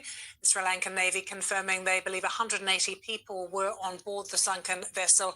And we are now hearing from Sri Lankan media, the Deputy Foreign Minister has been speaking, and he is saying that at least 80 people have been killed. So that is what we're hearing from Sri Lanka. And then just to remind you, this was addressed by Pete Hegseth just a few moments ago at his Pentagon briefing, where he confirmed that it was a US submarine that hit this Iranian warship. So let's take you to our South Asia correspondent, Yogita Lamai, who joins us now. And I know our colleagues from BBC Sinhala have been speaking to the Sri Lankan Navy. Yogita, what do we know? Just update us on all the details. Well, so I actually spoke to the Sri Lankan Navy spokesman a short while back, and he, at that time, had refused to comment. He'd in fact rejected reports that it was a submarine attack on this particular ship and had said that the cause of the sinking was still under investigation. What they had said is that early this morning, the Sri Lankan Navy had received a distress call. It came from roughly just over 40 miles off the coast of Sri Lanka, off the southwestern coast of Sri Lanka near the city of Galle. When they responded to this particular call, they say that what the first responders saw was patches of oil floating on the water, as well as some life rafts, after which they started search and rescue operations. They said that at the time, 32 people had been rescued, brought to a hospital in the city of Galle, and when they spoke with those people, that's when they confirmed that they were on board the Iranian ship Iris Dana. They said that the search and rescue operation is still ongoing. They were hoping to find more survivors. They've seen the documentation of this particular ship, and from that documentation, they say 180 people were believed to be on board. Of course, the exact number can only be confirmed by other people who were on board this ship. And what do we know about the location of where this happened, Yogita? Was it in Sri Lankan waters or international waters? So the Sri Lankan Navy spokesman said that this, it didn't happen in their waters, but it was in their search and rescue nation. And as a maritime nation, they said this is our international obligation. That's why we've launched this search and rescue operation, and we will continue going on with it. Now, as far as this ship is concerned, there is an earlier post from the Indian Navy, a post from mid-February, which talks about this ship being a part of an international fleet review that was hosted by India between the 15th and 25th of February. Dozens of countries were participating in this international fleet review, the US and the UK included. There is a specific post about Iris Dana. We have since contacted the spokesperson of the Indian Navy, and so far there has been no comment from them to confirm whether this was a ship participating in that event. We've also been trying to find out more information about the ship itself, and from Iran's Tasnim news agency, from earlier reported articles, this ship is described as a warship that carries on board lots of weapons, including anti-ship missiles and torpedoes as well. So that is what we know as of now. And do you have anything more than what we've just been getting here in London, Yogita, about the number of people killed, or any of the figures? I mean, there's some suggestion now from Sri Lankan media that 80 people have been killed. So, at the time that when I spoke to the Navy spokesman, he said that they have been able to recover some dead bodies. He was refusing to comment on the exact number at that point. We have had a number now from the Secretary of the Defense Ministry saying that they have recovered about 80 bodies. I suspect that number will change. Of course, at the moment, we don't know how many people exactly were on board that ship as well, although the documentation says 180. Search and rescue operations will continue as far as we are told by Sri Lanka's military. I mean, Sri Lanka's position as far as this war is concerned is that it is in favor of the de-escalation of the war. It is not in favor of the war. It is said that it will, pay tribute and pay condolences to all the lives lost in this war, including those lost on the Iranian side as well. So as far as the war is concerned, it has placed itself at the center, refusing to kind of side with any particular party at this point. It is, of course, and we are reaching out to both the Sri Lankan Navy as well as the Indian Navy about this, that this is happening in an area, in waters which are really far off from the conflict. This region so far feeling that it has been, somewhat still disconnected, although obviously many citizens of these countries have been caught up in what's been going on in the Middle East, but sort of regionally feeling like it is disconnected from what's happening. This brings it a lot closer, and we will be seeking response about how they feel about that from both India and Sri Lanka as well. Yogita, thank you so much. And just to tell you that the picture that we are seeing on the screen at the moment is a picture of the warship, the Iris Dana. We can tell you as well that Pete Hegseth, the US Defense Secretary, has just confirmed that it was a torpedo from a US submarine that has sank this warship in the Indian Ocean. Let's bring you more now from that briefing that we've just had from Pete Hegseth, asked by Tom Bateman, my colleague in Washington, for any update on the girls' school in Iran that was attacked on the first day of the war. Iran saying about 160 people died in that attack. Thank you. Tom Bates with the BBC. Can you give us an update on what the administration knows, what you know now about the reported strike on a girls' school in southern Iran on Saturday? All I can say is that we're investigating that. We, of course, never target civilian targets, but we're taking a look and investigating that. Red tie in front. Just on the basis that with the information you would have, your reconnaissance abilities, ability to gather information, I mean, it's several days on now. So is there any clarity on whose munition this was? We're investigating it. Thank you. And then he moved quickly on, but he did say a lot more in that briefing. So let's bring in our correspondent in Washington, Helena Humphrey. Helena, firstly, what did you make of the tone of the briefing from the Joint Chiefs and also from Pete Hegseth? Well, Lucy, I think it's fair to say that this was fighting talk that we had from the US administration this morning. The US Secretary of Defense, Pete Hegseth, said that this conflict and the attacks had only just begun. He said that we will take all the time needed to ensure success. I think it's worth pausing, firstly, on that point, because, of course, remember, President Trump, when he was candidate Trump on the campaign trail, had promised to end protracted foreign entanglements, concerns, for example, over so-called forever wars. And on that point, with regards to one of those forever wars, of course, in US history, that is Iraq. And the US Defense Secretary said that the US in this latest attack had used twice the air power that was used in Operation Shock and Awe, those initial intense strikes on Iraq in 2003, and essentially said that they will continue doing so, that these attacks are only just ramping up. Now, Pete Hegseth, the Secretary of Defense, said that so far the United States has been able to take out the Iranian Air Force, their Navy. That's not something that we've been able to independently verify as of yet. But I think all of this showing that we are seeing these conflicting statements when it comes to the potential longevity of this war, bearing in mind just a couple of days ago we heard from President Trump speaking to a number of journalists in phone calls when he was saying something like 4 to 5 weeks. Now the Defense Secretary saying this conflict has only just begun. And briefly, Helena, Pete Hegseth saying Iran tried to kill President Trump, but he had the last laugh. Is that the first time we've heard that?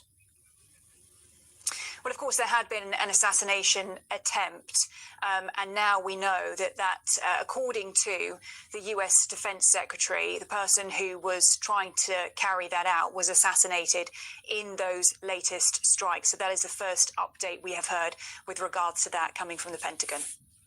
Helena, great to have you with us. Thank you so much. Do stay with us here on BBC News. Our live coverage continues in a few moments.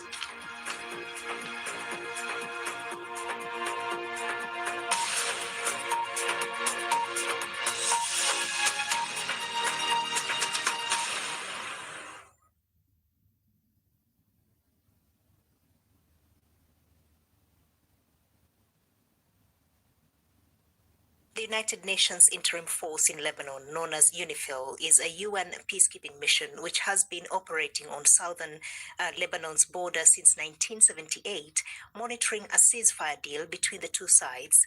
Let's now speak to Tilak Pokarel, Public Information Officer with UNIFIL. Welcome to the program. First, what is the latest situation along the border? The situation here over the past, now third day is this has drastically changed.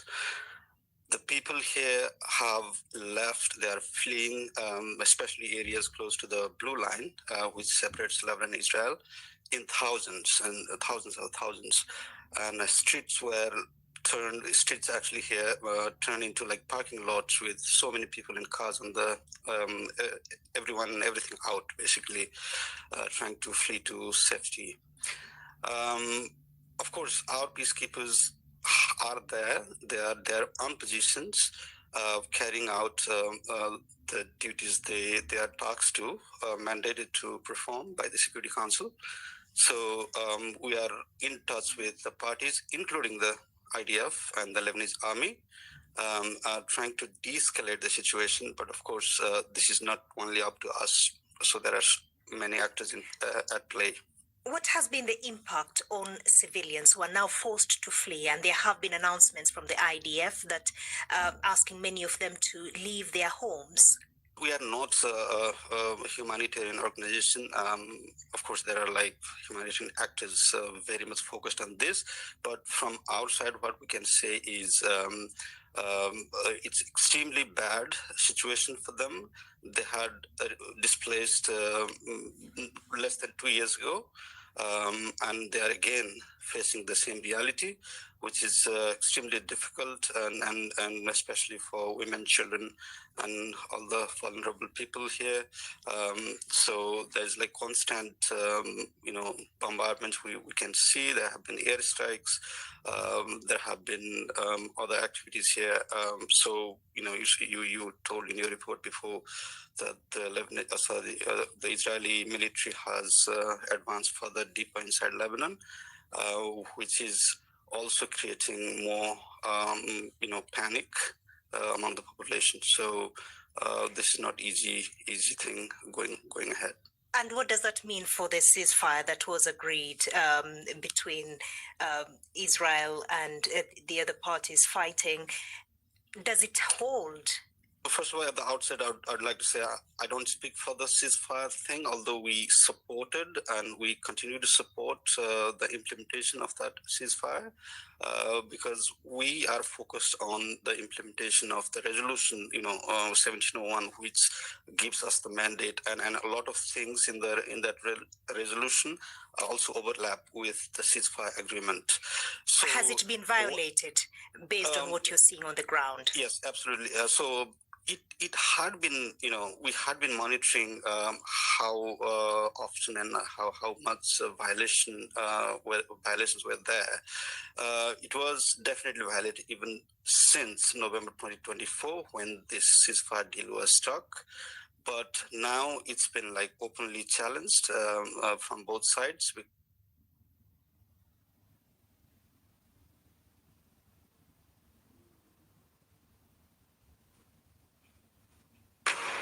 Live from London, this is BBC News. The BBC understands HMS Dragon will not sail for Cyprus until next week. The US military has confirmed it struck an Iranian warship off the coast of Sri Lanka. Around 140 people are thought to be missing. The US Secretary of Defense says America is winning its war with Iran. More and larger waves are coming. We are just getting started. We are accelerating, not decelerating. These are the latest pictures from inside Iran. You can see significant damage being done to buildings that are destroyed, cars crushed, homes in rubble. A human rights agency says more than 1,000 people have been killed so far. Israel has launched fresh strikes in southern Lebanon, the military warning people there to leave immediately.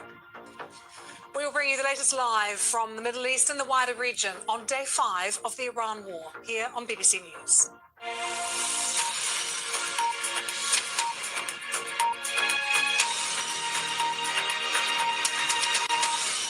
Hello, I'm Lucy Hawkins. Good to have you with us. Let's start with breaking news from here in the UK. Developments on defence deployments. The BBC understands that HMS Dragon will be heading to Cyprus next week. The Type 45 air defence destroyer has begun resupplying air defence missiles at the ammunition facility in Portsmouth. We are also learning that 2 Wildcat helicopters will be deployed this week as well. With me is our defence correspondent, Jonathan Beale. What have you been learning, Jonathan? Well, so I think there was an expectation that perhaps HMS Dragon would be sent sooner. Let's be honest, there were a lot of people who said it should have been sent sooner, but it has been in maintenance. I think it was originally earmarked for another mission. And remember, the Navy is switching the focus. It has no warships in the Gulf, in the Middle East region, which it has in the past, regularly, routinely. There are no major British warships there now, and it has been focusing on the Atlantic because of the threat of Russia, and that's a deliberate choice. So I think that Dragon was one of those destroyers used to protect aircraft carriers that might have been going with HMS Prince of Wales to the North Atlantic, but now has been given a new mission and therefore has got to make preparations. They've got to load the ammunition, so it's not going to sail immediately. And probability is it will sail next week. Those helicopters you mentioned, which have fitted with missiles which can take down drones, Wildcat helicopters from based at the Royal Navy's Yeovilton headquarters will probably arrive in Cyprus sooner. But So things how long are will moving. HMS Dragon take to get there? So it'll take the best part of a week for a ship to get from Portsmouth into the Eastern Mediterranean. So it's not going to be there imminently. I mean, the reassurance that UK military figures give is that they've got ground-based air defence as well, but we also know a drone landed inside Akrotiri, and we are told that drone did not come from Iran. It's a Shahed-style drone. They won't say, though, where they think that drone was fired from, but they do say it wasn't from Iran. And these Wildcat helicopters that are being sent, they're armed with drone busting missiles. I think that's a phrase that the Ministry of Defence is I using. actually have a press release from the Ministry of Defence that I've kept with me all day. I think they're Martlet missiles which can either hit a target on the surface or, a low-flying, but it's the drones, relatively slow at the moment, Jonathan, it is the drones that are critical. It is, right. yeah. So if you think about what Iran has and something else that officials say, ballistic missiles, which they have been firing, and we saw figures of more than 100 in the initial stages, now dropping off to well below 100. It may well be, they're saying, that Iran does not have huge stocks of that. It is possible also they're preserving their stocks for a later moment. What they do have lots of is drones, cheap drones, the kind of drones that Russia has been using, and in fact the Americans have almost copied the Shahed drone to launch their own attacks. So they still have lots of those, but the US Air Force and the Israeli Air Force have air superiority now, and they are pretty much flying all over the country wherever they will, without having to worry too much about air defences and hitting production sites, launch sites, which is going to make it much more difficult for Iran. Jonathan, thank you so much. Let's take you to Nick Johnson. Joins us from Portsmouth. That's where HMS Dragon is getting ready. Nick, what have you seen today? Yeah, well, despite the news that we heard there that HMS Dragon isn't going to be leaving likely until sometime next week, despite all that, the preparations for her to be ready for both sea and war are very much underway. They're very visible. We've come out onto a smaller vessel here into the middle of the harbour just to get a bit of a closer look at what's been going on. We've seen barges sail from further up the harbour. That's where the munitions complex is here. We've seen them sail to HMS Dragon more alongside her, and then that crane that you can see that's at about a 1 o'clock position at the moment, that crane has been used to offload cargo, presumably munitions, from those barges onto HMS Dragon itself. There's also been a fuel barge which has spent the last few hours moored up alongside her, and then that black sort of radar there you can see, it's not moving at the moment, but it's been rotating at various points throughout the morning. So we understand from that Ministry of Defence briefing that she was in maintenance. HMS Dragon was in maintenance. She wasn't expected to be sent out to the Eastern Mediterranean. It's sort of a last-minute decision to deploy her, and it is taking some steps to ensure that she is ready. She was in the main harbour, her permanent mooring itself, until late last night when she was moved out into the middle of the harbour. She's by this pontoon, and it's there where munitions have been loaded aboard her. And we now know she will be deployed next week. Tell us a bit more about what the ship is fitted with, Nick. What kind of missile systems? Yeah, well, she's going for defensive reasons. She's going to defend that RAF Akrotiri, that base in Cyprus. But yeah, she has a significant amount of firepower as well. She has her own guns, but she also has missile batteries. One of those missile batteries fires around 8 missiles in around 10 seconds or so. I mentioned that radar. Her radar power is also significant, so she'd be able to spot incoming aircraft or drones from quite a distance. And the Ministry of Defence has actually described her, HMS Dragon, as one of the most advanced anti-aircraft warships in the world. And so she will be defending the skies from missiles, but also from those drones as well. And it was a drone that caused that damage at RAF Akrotiri in the past few days. Nick, thank you so much. Well, to the US now, and that Pentagon briefing we've just had, Pete Hegseth confirming that the US has sunk an Iranian warship off the coast of Sri Lanka. Pete Hegseth saying that he would not identify the ship, but the Sri Lankan foreign minister saying at least 80 people were killed. Secretary Hegseth also telling the BBC the US was still investigating the attack on a girls' school in Iran. According to Iran, more than 160 people were killed. In his briefing, he said more US forces are arriving in the region and described Iran as toast. America is winning decisively, devastatingly, and without mercy. Under the direct command of President Trump, the War Department unleashed this operation early Saturday morning, just 4 days ago, which means we need to remember two things. First, we are only 4 days into this. Metrics are shifting, dust is settling, and more forces are arriving. It's very early, and as President Trump has said, we will take all the time we need to make sure that we succeed. Second, we are only 4 days into this, and the results have been incredible. Historic, really. Only the United States of America could lead this, only us. But when you add the Israeli Defense Forces, a devastatingly capable force, the combination is sheer destruction for our radical Islamist Iranian adversaries. They are toast, and they know it. Or at least, soon enough, they will know it. Live to Washington, let's join our correspondent there, Helena Humphrey, who was also listening in to that briefing. What were the key points, you think, from Pete Hegseth today, Helena? Well, I think firstly, just taking a look at the tone, Lucy, fighting talk, I think it's fair to say. My colleague, the State Department correspondent, Tom Bateman, who was there at the Pentagon, said that it was kind of chest thumping in that briefing. And the message there from Pete Hegseth, the Secretary of Defense, is that this has only just begun, that the United States will take all of the time necessary to ensure success. I think it's worth just considering those comments in the context of what President Trump had said on the campaign trail, promising not to bring the United States into any kind of protracted conflict.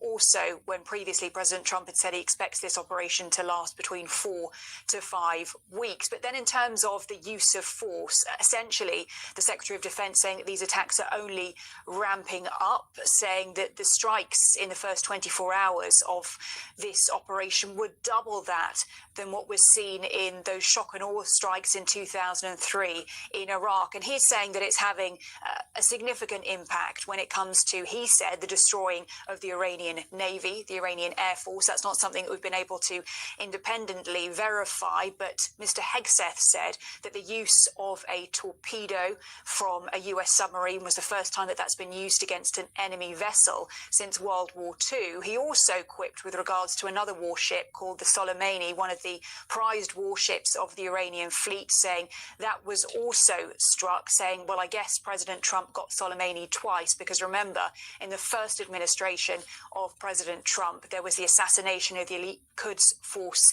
commander, Qasem Soleimani, in that assassination of his plane being taken down over Iraq. But I think the context of all of this and what we're seeing in America is worth considering as well, because on the lawmakers' side here in Washington today, we're expecting a vote firstly in the Senate on a bipartisan war powers resolution bill, which would seek to limit what President Trump can do next in this war without congressional sign-off. It goes to the House, we expect, tomorrow, but it will likely face an uphill battle, particularly when you have Republican control of Congress. But also, I think this will further ignite conversation in this country about a war that was launched and, according to the Defense Secretary, is ramping up without sign-off from Congress. And there has been a lack of clarity and contradictory statements, as we know, Helena, about the timing of this and also how long this war could take. Did we learn anything more from Pete Hegseth on that?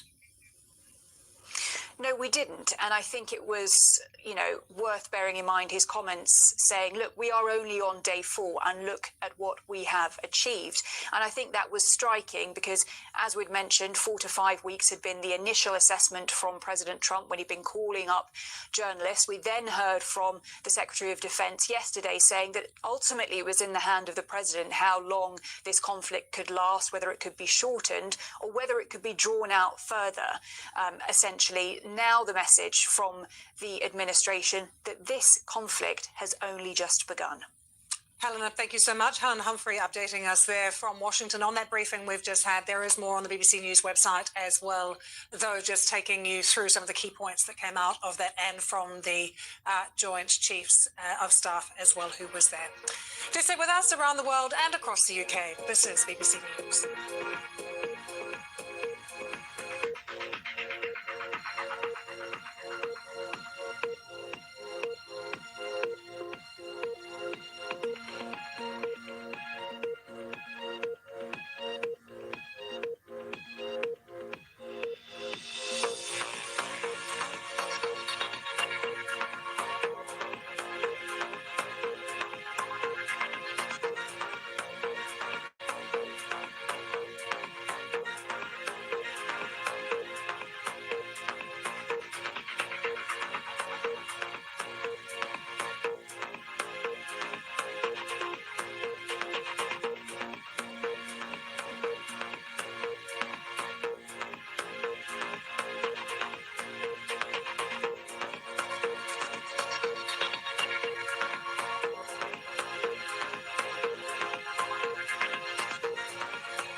Welcome back. Let's bring you more details now on this Iranian warship that has been sunk off the coast of Sri Lanka. The Sri Lankan Navy has been speaking to the BBC, saying about 140 people were missing. We're getting some reports from Sri Lankan media that 80 people have been killed. This was all confirmed by the US Defense Secretary Pete Hegseth just a short time ago at that briefing, saying that it was a US submarine that sank this Iranian warship in the Indian Ocean with a torpedo. This is just off the coast of Galle, which is in Sri Lanka. The ship was called the Iris Denna. So these are the details that we have so far, but lots of questions, of course, to ask about what happened. So let's speak to Alexandro Maria Tarelli, who is an international maritime lawyer at the International Lawyers Associates, one of the most renowned maritime law firms in Europe. Very good to have you with us. There is still a lot to know about exactly what occurred off the coast of Sri Lanka, Alexandro, but under international law, is it legal to attack a ship this way in a time of conflict? Listen, under international law, naval warships are considered legitimate military targets during armed conflict between states, and United States is in war to Iran. The fact that a ship is located in international waters does not make it immune from attack by the international law. According to the law of armed conflict at sea, particularly reflected in the Sanremo Manual of International Law to Armed Conflict, warships belonging to a belligerent state may be lawfully targeted by the opposing party. We can say this is my opinion, because they are in war. The parties are in war. Alessandro, has anything like this happened before? Is there a precedent? Listen, of course, this is a very rare event. We cannot deny that. But I tried to check this morning about past events, and there have been similar incidents in the past, although they are, of course, relatively rare. One notable example was in 1988, as far as I'm concerned, because there were naval clashes between the United States and Iran in the Persian Gulf, as far as I know. But of course, we should check the literature in naval conflicts. But I think that something very similar happened in 1988. That's what happened. Alexandra, thank you for your expertise. Obviously, more details to come in on this. We're still waiting to hear exactly what has happened, and we will certainly keep across all the statements from the Sri Lankan Navy. The BBC has been in contact with them as well.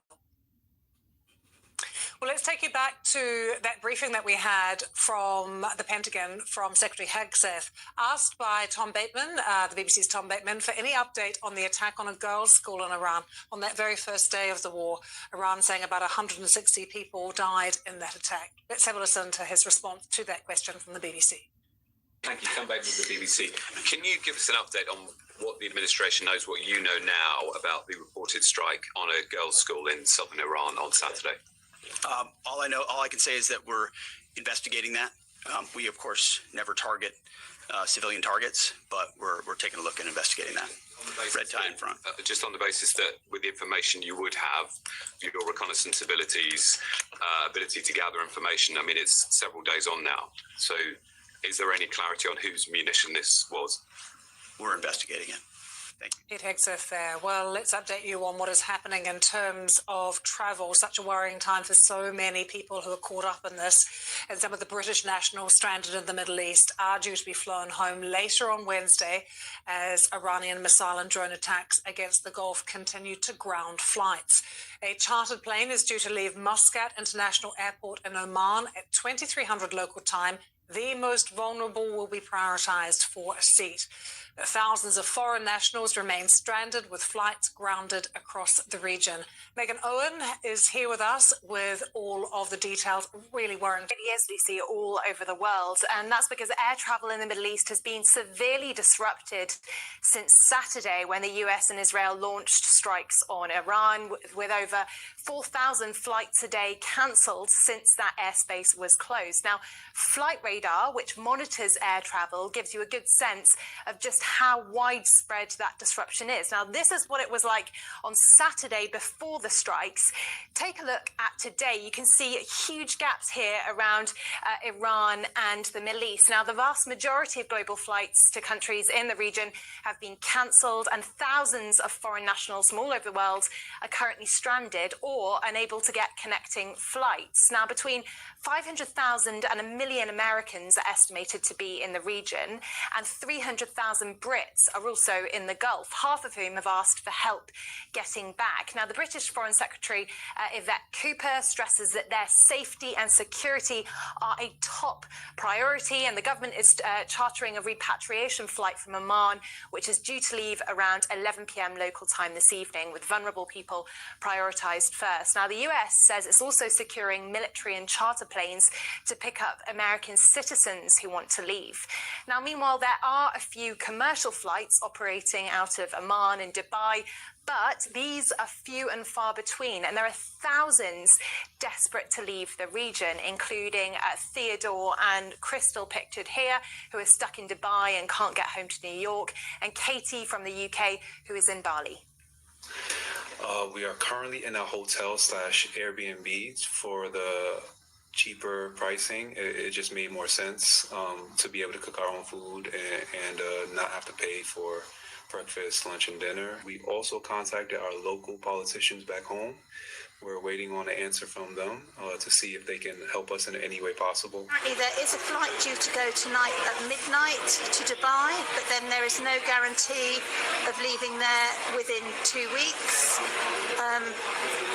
And we'd have to sort our own accommodation out, from what we understand. It's not looking great at the moment. We're waiting to go in and speak and see what we can do. So lots of people stranded. And in terms of travel advice currently, countries including the UK are advising against all but essential travel to countries including the United Arab Emirates, Bahrain, Kuwait and Qatar. For now, though, many say they're being forced to wait or to find their own way out. Lucy. Megan, thank you. Well, BBC Persian is our Persian language service, which is used by 24 million people around the world, most of them in Iran, despite being blocked and routinely jammed by Iranian authorities. Let's take you to our news correspondent, Nomia Iqbal, who is there in the department today to hear what the people inside Iran are saying. What are you being told, Nomia? Thanks, Lucy. Yeah, so we're here at the BBC Persian offices in central London, and as you can imagine, they have been working non-stop since Saturday when that war started. So we're actually in the part of the office where there's a large digital operation. They've also got a TV program, main TV program you might be able to see behind me there, and there's also radio program as well. But I'm going to bring in my colleague, Berang Tajdeen, who is a correspondent here. It's good to see you. Just give me a sense of, since the war broke out on Saturday, that US-Israel strike on Iran, what has it been like for your team here? So it's, as you can imagine, all of us are doing even more hours than before, and it is especially important for all of us to try to serve our audience and also find out what exactly is going on, because as you know, since Saturday there's an internet blackout in Iran, which means that first of all, the 23.7 million people who follow BBC Persian's Instagram page, or 2.3 million people who follow us on X, most of them may not have access to those channels, and also getting information out is extremely difficult. And it is my colleagues in our digital team and also BBC Persian's forensics team that try to find pictures, videos, or sometimes narratives, messages from people inside Iran, try to put that together in order to get a sense of what's happening inside the country. It's obviously not easy either, is it? Because as you mentioned, their internet is down, and people can't openly talk sometimes. So just give me a sense of like what Iranian people are saying to you about this war as it continues into its fifth day. It is extremely difficult situation because, for example, we hear people saying that we can't sleep at night because you hear all these explosions, very loud explosions, sometimes even, shaking your house all the time. And also when you go to the streets, most shops are closed, and at night Tehran has a very vibrant nightlife in normal days, but right now it's completely deserted because everyone only thinks about their survival. People are stockpiling, and on top of that, the problem is where do you get accurate, up-to-date information? Because there's an internet blackout.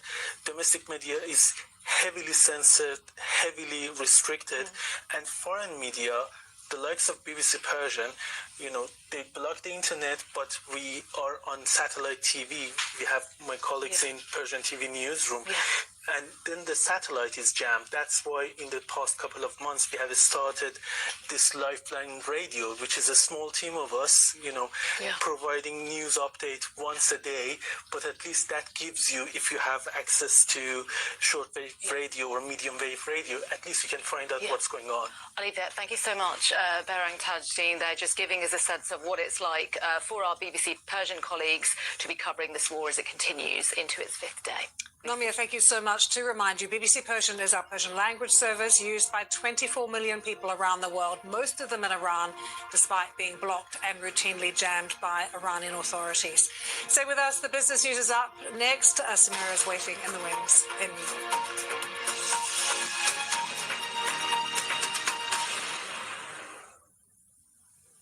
You're with BBC News. We're bringing you live coverage as the US-Israeli war with Iran continues, now in its fifth day.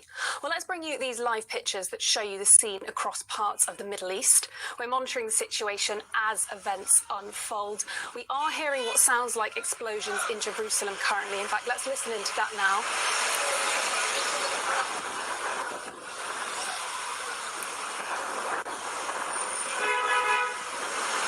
This is the live shot of Jerusalem. As mentioned, we are monitoring the situation as it unfolds.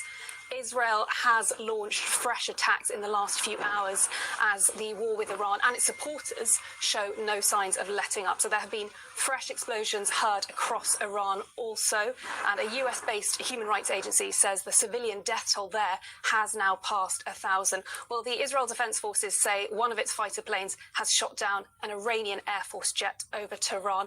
Well, let's bring you the latest pictures from Tehran. They've come to us in the last few hours. As you can see, the extent of the damage from the Israeli airstrikes. There are damaged buildings and cars. We've got smoke rising above the skyline. Rescue workers have been clearing the rubble, and as we said, a rights group who monitor the situation inside Iran have put the death toll in recent days to more than 1,000.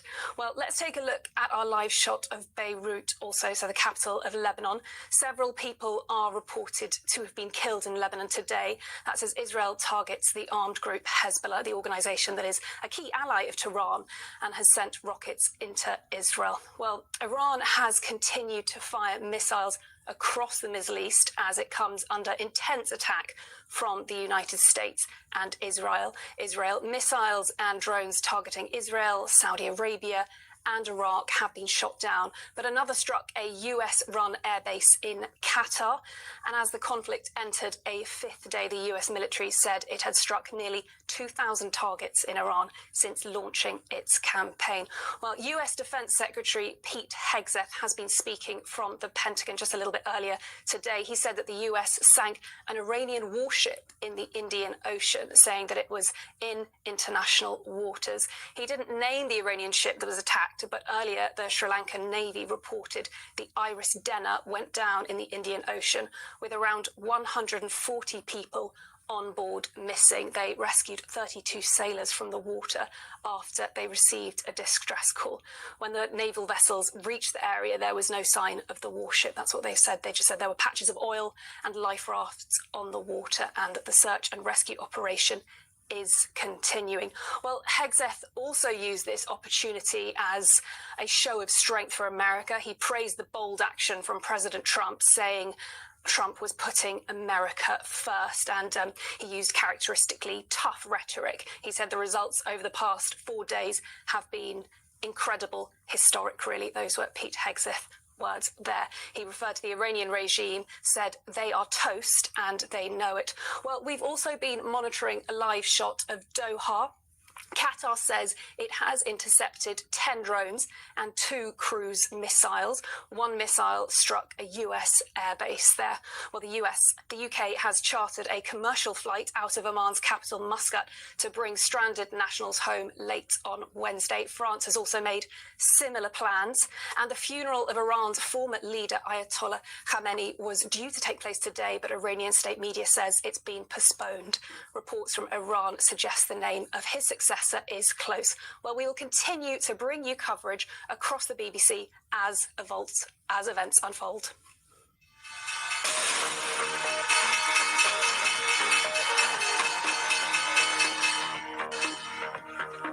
Live from New York at the opening bell, this is Business Today. Financial markets are trading higher as the price of oil eases. Iran's Revolutionary Guards say they have complete control of the crucial Strait of Hormuz. And President Trump threatens a trade war with Spain for Madrid's refusal to all U.S. forces to use Spanish air bases. Welcome to Business Today, live from New York. I'm Samira Hussein. The U.S. markets are trading higher as oil retreated after Washington signaled fresh steps to secure Gulf shipping amid the U.S.-Israeli war with Iran. It comes after a raucous day on Tuesday where the Dow fell by more than 1,200 points, but eventually recovered somewhat by the end of the day. The Dow, S&P 500, and the NASDAQ are all climbed, while the price of of Brent crude oil has pulled back from Tuesday's spike. Now, President Trump said the U.S. will safeguard tanker traffic through the Strait of Hormuz if necessary. His Treasury Secretary, Scott Bessent, said Trump's 15% global tariff could roll out this week. Nancy Daoud is private wealth advisor with Ameriprise Financial and CEO of Opus Advice First. Nancy, first, big drops yesterday in the U.S., followed by Asian markets today. How are investors in the U.S. reacting now? Well, I don't think it's so unusual, when we live in an era where you could literally watch the war happening on TV, for people to be, or investors to be a bit unnerved, that it does have an emotional effect for sure. Hopefully, there's that risk will be short-lived. If it extends beyond, several weeks or months, then it will eventually have an effect on the economy and how things flow. But the things to watch are oil prices and just watch the progression. But we do hope that this will be short-lived, and we advise clients to just stay put. And this is not the time to make changes. Any changes that needed to be made, they should have been done by now. Well, I need to ask, what has calmed investors today? Well, I think there's a lot of rhetoric. Like I said, there's, it's not unusual for the market to have the blip or an extreme reaction and then revert to more normal reactions. All of this, like I always say, this too shall pass. We just have to hang on and see what the outcomes will be. Part of this is also that the AI trailwinds are taking a break too, which is actually a welcome break because it was going too fast and too high, which actually provides for an opportunity, in my opinion, and also that the market is broadening. But we really do hope that this is short-lived and we will get to the other side reasonably quickly. I think this is the first time in months that I haven't been completely focused on AI. I just want to come back to oil prices and overall energy costs, because the spikes for that will certainly have an impact on inflation. What does that mean for monetary policy? Well, it certainly can if it extends. If this whole conflict is much longer than anyone anticipated, then yes, the oil prices will continue to soar, the supply chain will be affected, and we may actually see inflation. But that's all speculation at this point. We really don't know what the outcomes will be. The conflict is broadening across the Middle East.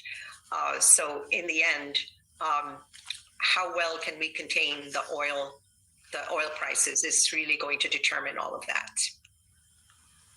Nancy Daoud, we're going to have to leave it there. Thank you so much for your time. Thank you. Now, Dubai and Abu Dhabi reopened to heavy losses after a two-day halt triggered by Iran's missile and drone strikes, with Dubai sliding 4.7% and Abu Dhabi's ADX down 3.5% at the open, marking the worst day of trade in 4 years. The suspension had frozen billions in listed assets.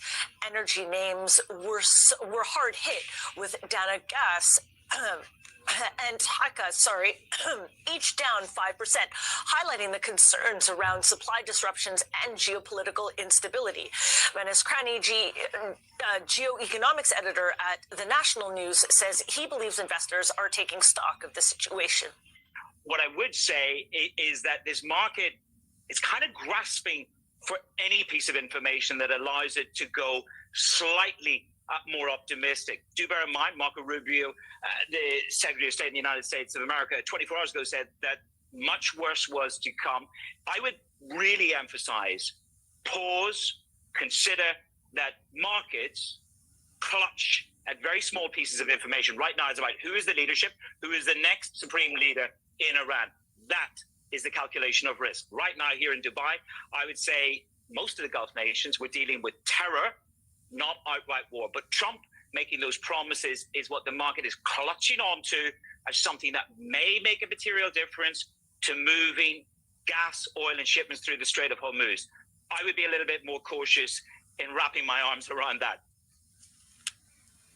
Now, U.S. President Donald Trump says the U.S. Navy will, if necessary, escort tankers through the Strait of Hormuz. He also said that he'd ordered federal provision of insurance guarantees for all maritime trade, especially energy through the Gulf. Robin Mills, chief executive at Dubai-based consultancy Qamar Energy, says there is a real need for something to happen quickly to secure energy supply. The practicalities of doing this, whether it's through the DFC, the Development Finance Corporation, as Donald Trump proposed, or some other mechanism. But it's clearly important. This is one of the major things holding back tankers is the lack of insurance, whether affordable insurance or any insurance at all. And then potentially the escorts as well against possible attacks. I don't think a near total closure of the Strait of Hormuz for 4 to 5 weeks is going to be acceptable to the US or really to anybody involved. So there'll have to be some kind of solution that at least gets partial transit reactivated. But certainly even this kind of partial closure, we will see oil prices and gas prices going significantly higher. When we're already seeing countries having to shut down production because they have no outlet, storage is full. Seeing that in Iraq already, and other countries will join that too if they can't if they fill their onshore storage and if there's no vessels turning up. Now, Iran's Revolutionary Guards say they have complete control of the crucial Strait of Hormuz as the Middle East war continued into its 5th day. Now, the Strait of Hormuz is a vital route for world oil and gas supplies, and any vessels seeking to pass risk damage from missiles or stray drones. Ian Arroyo is a chief strategy officer at Freightos Group. Ian, thanks so much for joining us. How much of a disruption are you seeing already coming through the Strait of Hormuz right now? Good morning. Thank you for having me. From a freight perspective, there's not that much freight that actually transits the Strait of Hormuz. It's mostly oil and gas. So from a freight flow perspective, we're not seeing significant disruption in freight flows except for local freight coming into that area of the world and also some local freight coming out. Now, President Trump said yesterday that his administration would provide insurance at a reasonable price. How much does that actually make a difference? Look, from a freight perspective, going in and out of that side of the world, or that part of the world, the Middle East, we're already seeing, 4 of the top 5 or 6 global carriers, MSC, Maersk, O&E, Hapag-Lloyd, rejecting any bookings for the Middle East. So there's obvious disruption, and we expect that disruption will continue as long as there's real threats to freight flows going into the Middle East. Right. So it sounds to me that it's not, an issue of insurance so much, that it's perhaps more of a safety issue.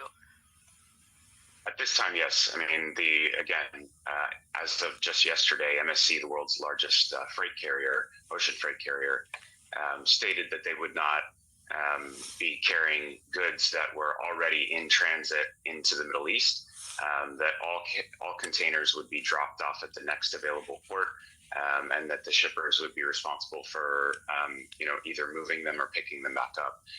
So at this point, it's not a matter of insurance. It's much more a matter of safety for the carriers and their crews.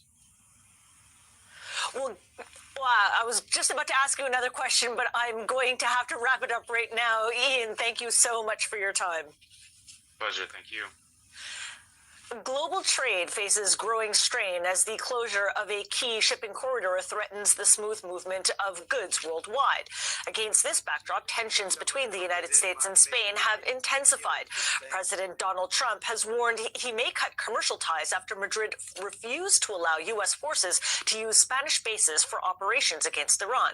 Prime Minister Pedro Sanchez reiterated Spain's opposition to military action, while EU officials signaled they are prepared to to protect the bloc's economic interests as the dispute broadens from a security disagreement into a trade-focused confrontation. Now, Dr. Wafa Hakim Rahman is the Associate Dean and Associate Professor of Economics of the University of Alabama College of Business, specializing in international trade and economic policy. That's quite a title. I need to go right into trade, and specifically U.S. Treasury Secretary Scott Bessent. And he said that the U.S. will likely increase its global tariffs on imports sometime this week. Is this really the time to be doing this? Well, the time to be doing this, I don't know that there necessarily is a good time to be increasing tariffs at random. The particular legislation that they're using in order to be able to impose these tariffs also only allows them to do it for 150 days. So, yeah, I mean, this is, of course, in response to the recent Supreme Court decision that overturned the prior tariffs that they had imposed, saying, that it wasn't an emergency, it needed to go through congressional legislation in order to have these higher tariffs. And so now they're using a different legislation that, like I said, allows them 150 days. I'm not sure. I mean, I have no reason to believe that the two things, the conflict with Iran and the tariffs, have anything to do with each other. We have not heard anything from the administration to indicate that. Now, just very quickly, President Trump is threatening punitive trade measures against Spain. What impact could that have on transatlantic trade stability? A lot depends on how the EU responds to this going forward, right? So from Spain's point of view, the US is not even close to their largest trading partner. I mean, the US is something like 5% of their exports and 6% of their imports. So from the perspective of the Spanish Prime Minister, balance that against his domestic political calculation and the risk that allowing the US to, refuel using Spanish bases might pose to Spanish assets in the Indian Ocean in this conflict. I'm so sorry to interrupt. We're running out of time on the program. There's clearly so much here that we want to talk to you about.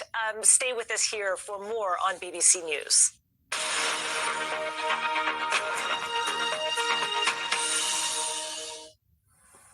You're with BBC News. We're bringing you live coverage as the US-Israeli war with Iran continues. It is now in its fifth day. Well, let's bring you these live pictures. You can see the scene across parts of the Middle East. We are monitoring the situation as events unfold. Israel has launched fresh attacks in the last few hours as the war with Iran shows no signs of letting up. There have been fresh explosions heard across the country, and a US-based human rights agency says the civilian death toll there has now past 1,000. Well, let's take a look at our live shots of Beirut. That's the capital of Lebanon. Several people are reported to have been killed in Lebanon today as Israel targets the armed group Hezbollah. The organisation is a key ally of Tehran and has been sending rockets into Israel. Well, Iran has continued to fire missiles across the Middle East as it comes under intense attack from the United States and Israel. Missiles and drones targeting Israel, Saudi Arabia and Iraq have been shot down, but another struck a US-run airbase in Qatar. And as the conflict entered a fifth day, the US military said it had struck nearly 2,000 targets in Iran since launching its campaign. Well, we've also been monitoring a live shot of Doha. I think you can see that Qatar says it has intercepted 10 drones and 2 cruise missiles. But as we said, 1 missile struck a US air base there.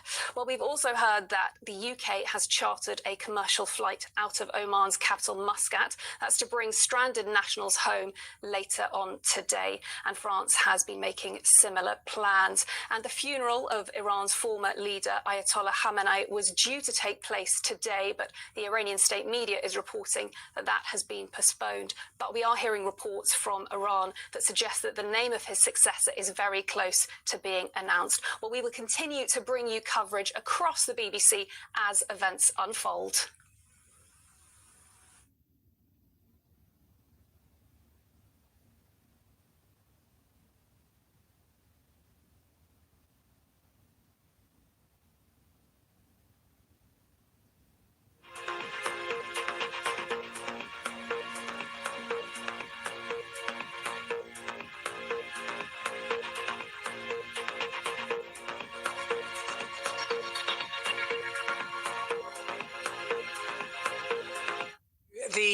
Middle East now in the Iran war. Many Iranians are leaving the country to escape the war, while some have decided to return after the killing of Ayatollah Ali Khamenei.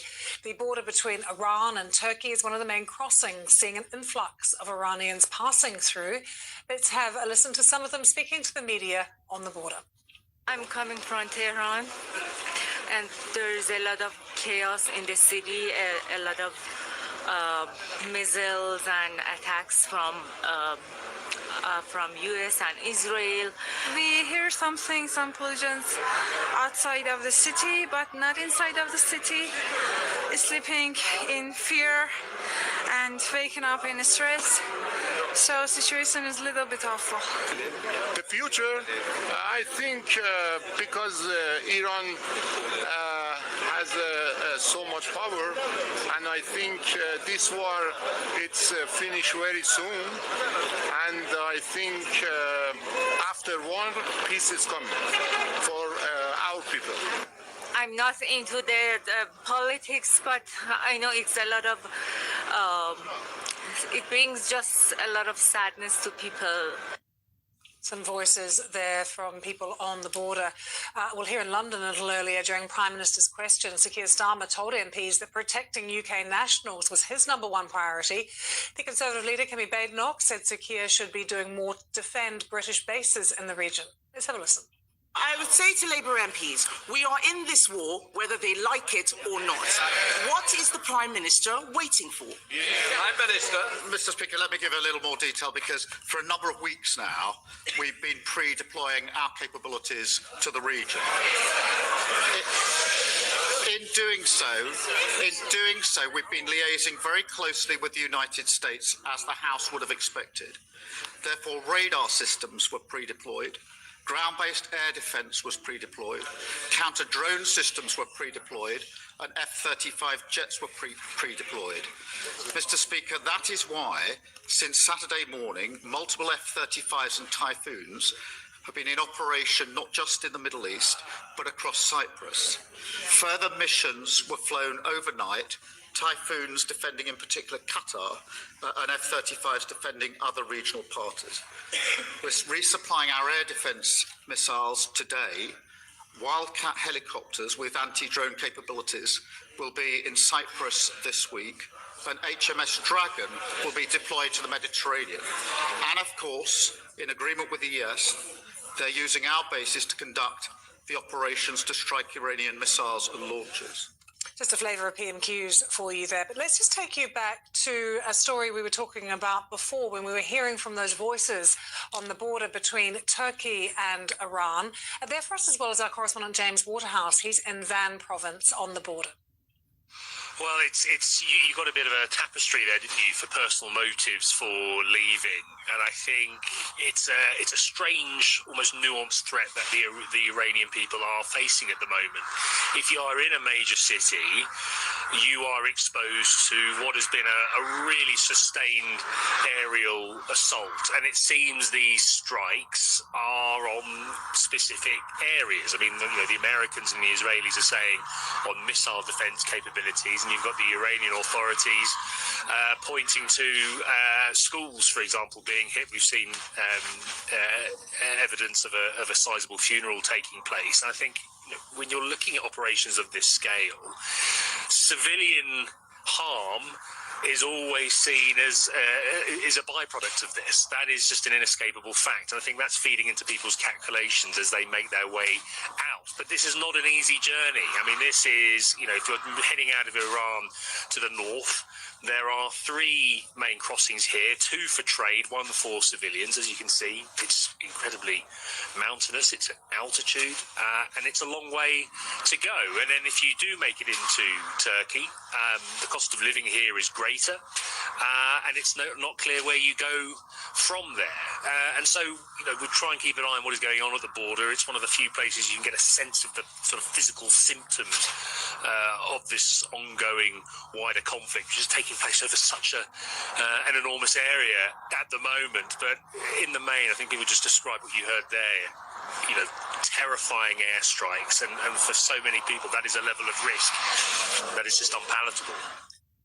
James Waterhouse there. Well, earlier today, residents in southern Lebanon were warned to leave their homes by the Israeli military ahead of military operations.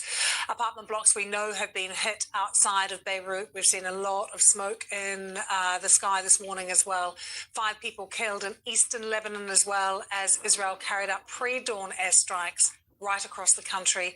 Lebanon has been targeted after Hezbollah started firing rockets into Israel.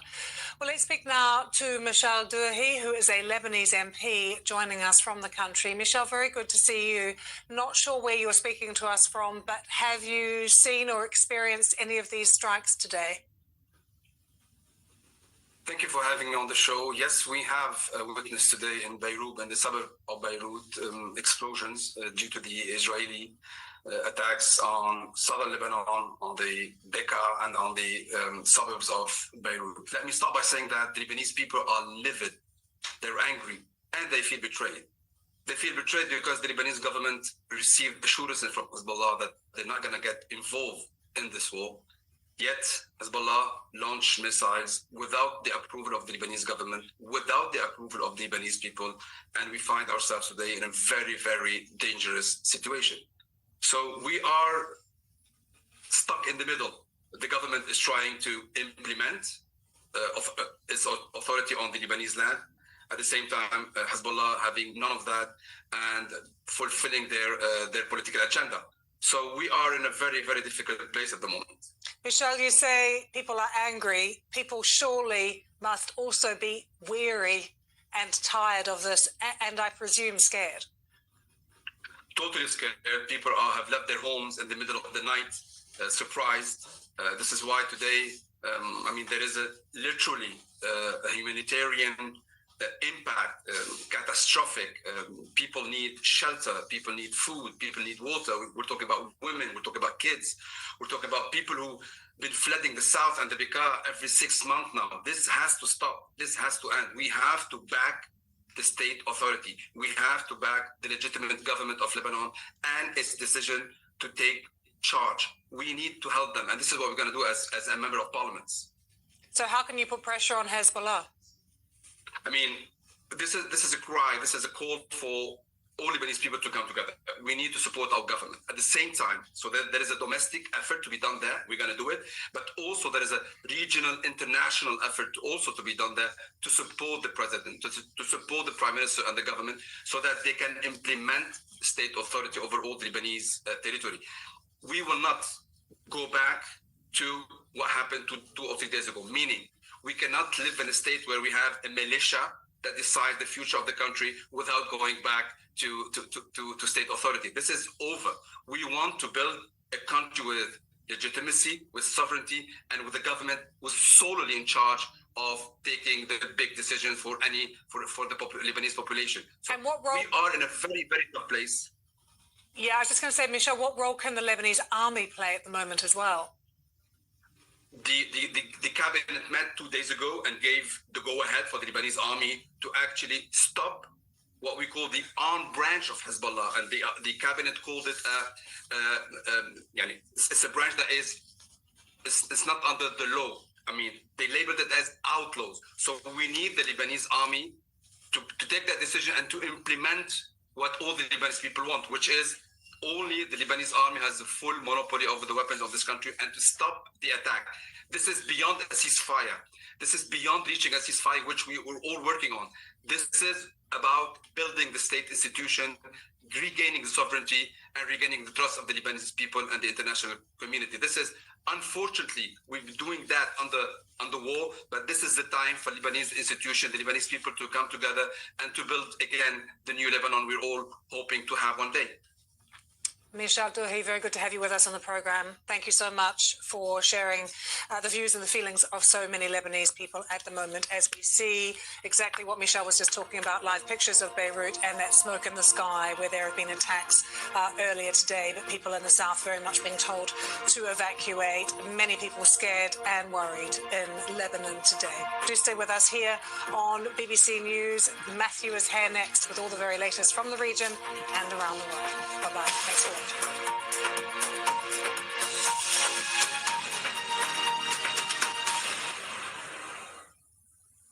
You're with BBC News, we're bringing you live coverage of the US-Israeli war as it continues now in its 5th day. Well, let's take a look at some of these live images across the region. We can bring you these scenes, parts of the Middle East that we're monitoring the situation as events unfold. We have been hearing what sounds like explosions in Jerusalem. We are monitoring that for you. Israel has launched fresh attacks in the last few hours as the war with Iran and its supporters shows no signs of letting up, and there have been fresh explosions heard across the country. Well, a US-based human rights agency says that civilian death toll there in Iran has now passed 1,000, while the Israel Defense Forces say that one of its fighter planes has shot down an Iranian Air Force jet over Tehran. Well, let's bring you the very latest pictures that we're receiving from Tehran. They've come to us over the last few hours today. Now, you can see the extent of the damage here from those Israeli strikes. There are damaged buildings and cars, smoke rising above the skyline. Rescue workers have been clearing the rubble. And as we said, that human rights organization who monitor the situation inside Iran have put the death toll in recent days to more than 1,000 people. But the BBC isn't able to independently verify this. Well, let's take a look now at our live shot of Beirut, the capital of Lebanon. We can see smoke rising across the skyline. Several people are reported to have been killed in Lebanon today as Israel targets the armed group Hezbollah, the organization which is a key ally of Tehran. Now, the Israeli military has warned residents of all towns and villages in southern Lebanon to leave ahead of expected military operations. Lebanon has been targeted since Hezbollah fired rockets into Israel after the assassination of the Ayatollah. Well, Iran has continued to fire missiles across the Middle East as it comes under intense attack from the United States and Israel.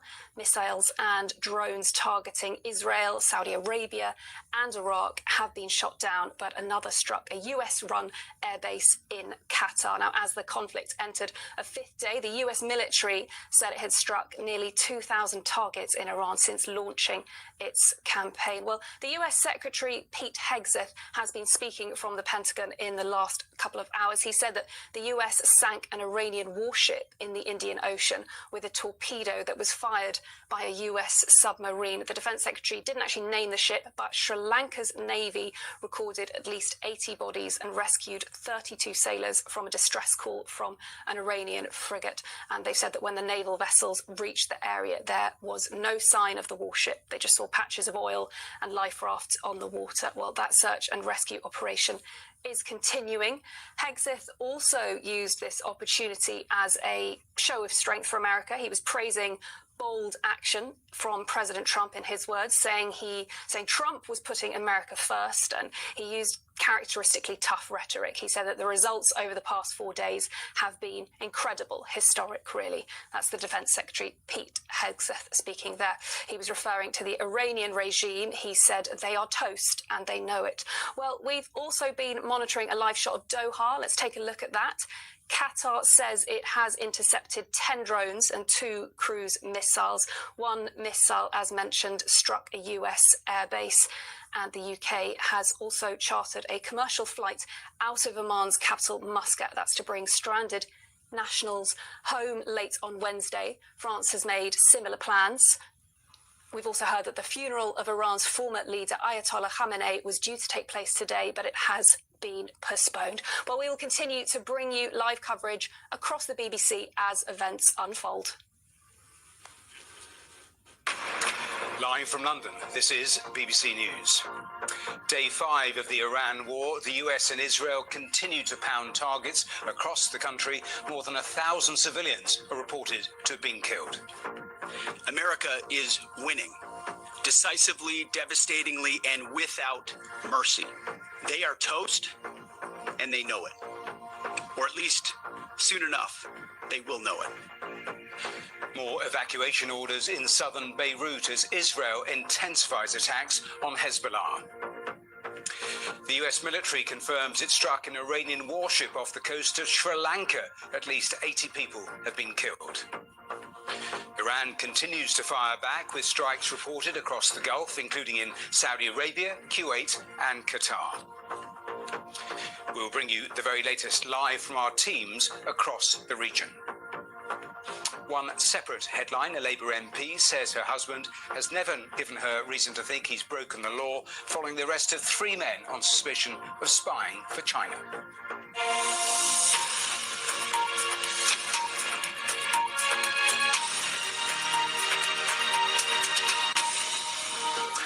Hello and welcome to BBC News. On this, day 5 of the Iran war, the US and Israel are continuing their operations. Large explosions have been reported in Tehran, where Israel says it's begun a new wave of broad-scale strikes. The number of people killed in Iran is reported to have surpassed 1,000 civilians since the conflict began. Well, the US Secretary of Defense has insisted the US is winning and vowing that Iran cannot outlast the United States. Pete Hegseth also confirmed a torpedo fired by a US submarine has sunk an Iranian warship in the Indian Ocean. The Sri Lankan foreign minister says at least 80 people have been killed. Well, Iran is also continuing to carry out attacks across the Middle East, with reports of missiles and drones being shot down as they headed towards countries including Turkey, Israel, Saudi Arabia and Kuwait. This was seen in Dubai on Tuesday as a drone reportedly hit the US consulate there. Well, in just a moment, we will get the latest from our correspondents in Washington and also in Tel Aviv. First, though, Alison Freeman has this report. Signs of another night of strikes in Iran as smoke billows above Tehran. The US-based human rights activist news agency says more than 1,000 civilians have died in the US-Israel offensive since Saturday. And in Lebanon, more scenes of destruction as Israel continues to target Iran-based Hezbollah compounds. The US says that more than 2,000 targets have been hit in Iran so far, with more than 50,000 troops taking part in this joint operation. And Iran is striking back. Warnings issued in Israel last night. Israeli forces intercepting Iranian fire. People flee in Dubai as plumes of smoke rise high from an attack on a car park next to the US consulate. The sky above Erbil in northern Iraq is lit up as Iranian drones are fired at. And the UK Maritime Trade Operations Centre said an unknown projectile struck a ship off the coast of Fujairah. Iran is standing firm in its retaliation. What we are doing is targeting the places where attacks against Iran are instigated. This conforms to the international law. We are subjected to military aggression. We have the right and duty to defend. When military actions is being taken against us from the bases in regional countries, what are we supposed to do other than defending ourselves? In Iran itself, state media has announced that funeral ceremonies for the assassinated supreme leader, Ayatollah Ali Khamenei, have been postponed. Iranian sources have said his second son, Mojtaba Khamenei, survived the attacks and is seen as a likely successor. But Israel's defense minister has said any successor would be a target for elimination. The UK has begun what it calls defensive operations. A fighter jet from RAF Akrotiri in Cyprus shoots down an Iranian missile over Jordan. In this footage from the Ministry of Defence, the Prime Minister says other resources like these helicopters will be sent to the region along with the air defence destroyer HMS Dragon. Today, Keir Starmer defended his decisions in the Commons after criticism from the US President Donald Trump. The protection of UK nationals is our #1 priority. We're taking action to reduce the threat, with planes in the sky in the region intercepting incoming strikes, deploying more capability to Cyprus, and allowing US planes to use UK bases to take out Iran's capability to strike. Last night, the American military named the first 4 of its troops to be killed. US Central Command said 6 died when a tactical operations centre was struck in Kuwait on Sunday. The US has said that its action will only intensify in its war with Iran. You're going to really begin to perceive a change in the scope and in the intensity of these attacks as, frankly, the two most powerful air forces in the world take apart this terroristic regime and defang it and take away its ability to threaten its neighbors or hide behind a zone of immunity that allows them to develop their nuclear ambitions. It is a common sight now, a rescue in Iran after a strike. The regime here remains in place whilst the attacks continue, with no clear indication from the US of what will lead to the end of this war. Alison Freeman, BBC News. Well, in the last couple of hours, the US Secretary of Defense has been speaking at the Pentagon. He says he doesn't believe Iran can outlast the US, and as he put it, Iran was toast. America is winning, decisively, devastatingly, and without mercy. Under the direct command of President Trump, the War Department unleashed this operation early Saturday morning, just 4 days ago, which means we need to remember two things. First, we are only 4 days into this. Metrics are shifting, dust is settling, and more forces are arriving. It's very early. And as President Trump has said, we will take all the time we need to make sure that we succeed. Second, we are only 4 days into this, and the results have been incredible. Historic, really. Only the United States of America could lead this, only us. But when you add the Israeli Defense Forces, a devastatingly capable force, the combination is sheer destruction for our radical Islamist Iranian adversaries. They are toast, and they know it. Or at least, soon enough, they will know it. Well, joining me now on the programme from Washington is our North America correspondent, Helena Humphrey, and from Tel Aviv, our Middle East correspondent, Hugo Bechega. Let's start in Washington. And Helena, we were listening there to Pete Hegseth, typically bullish in that news conference.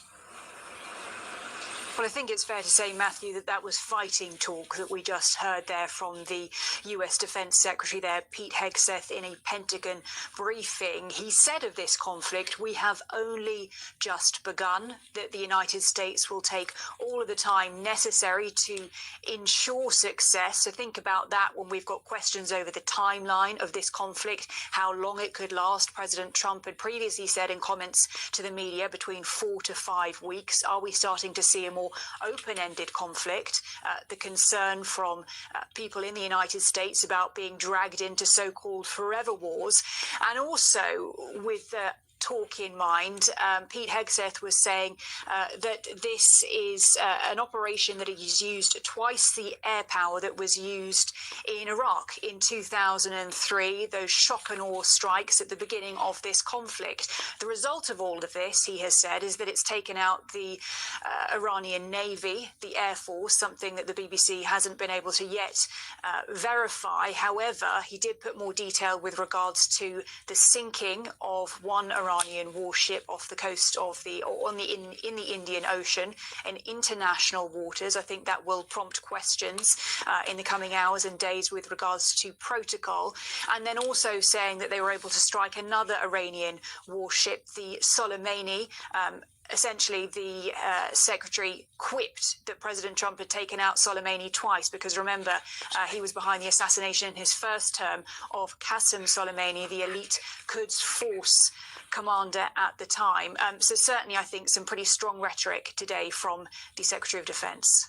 Helena, I'll come back to that strike on the Iranian warship in the Indian Ocean in a moment or two, because the first pictures have been released of that. But I want to ask you about another sequence of questions in that news conference from our State Department correspondent, Tom Bateman, asking about that strike on the girls' school on the first day, on the Saturday. Just take me through those exchanges. Yes, indeed, Matthew. Our State Department correspondent, Tom Bateman, was present at that press conference, and for a number of days he has put questions to the administration with regards to that strike on a school in Iran in which we know dozens of people were killed, including children. Once again, Tom Bateman pressed the administration with regards to what was behind that strike, who had carried it out, if the administration had more details to provide. Take a listen to that exchange.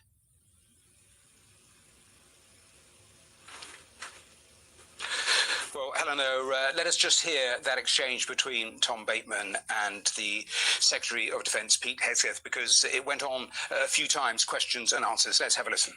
Thank you. Tom Bateman with the BBC. Can you give us an update on what the administration knows, what you know now about the reported strike on a girls' school in southern Iran on Saturday? All I can say is that we're investigating that. We, of course, never target civilian targets, but we're taking a look and investigating that. Red tie in front. Just on the basis that with the information you would have, your reconnaissance abilities, ability to gather information, I mean, it's several days on now. So is there any clarity on whose munition this was? We're investigating it. Thank you.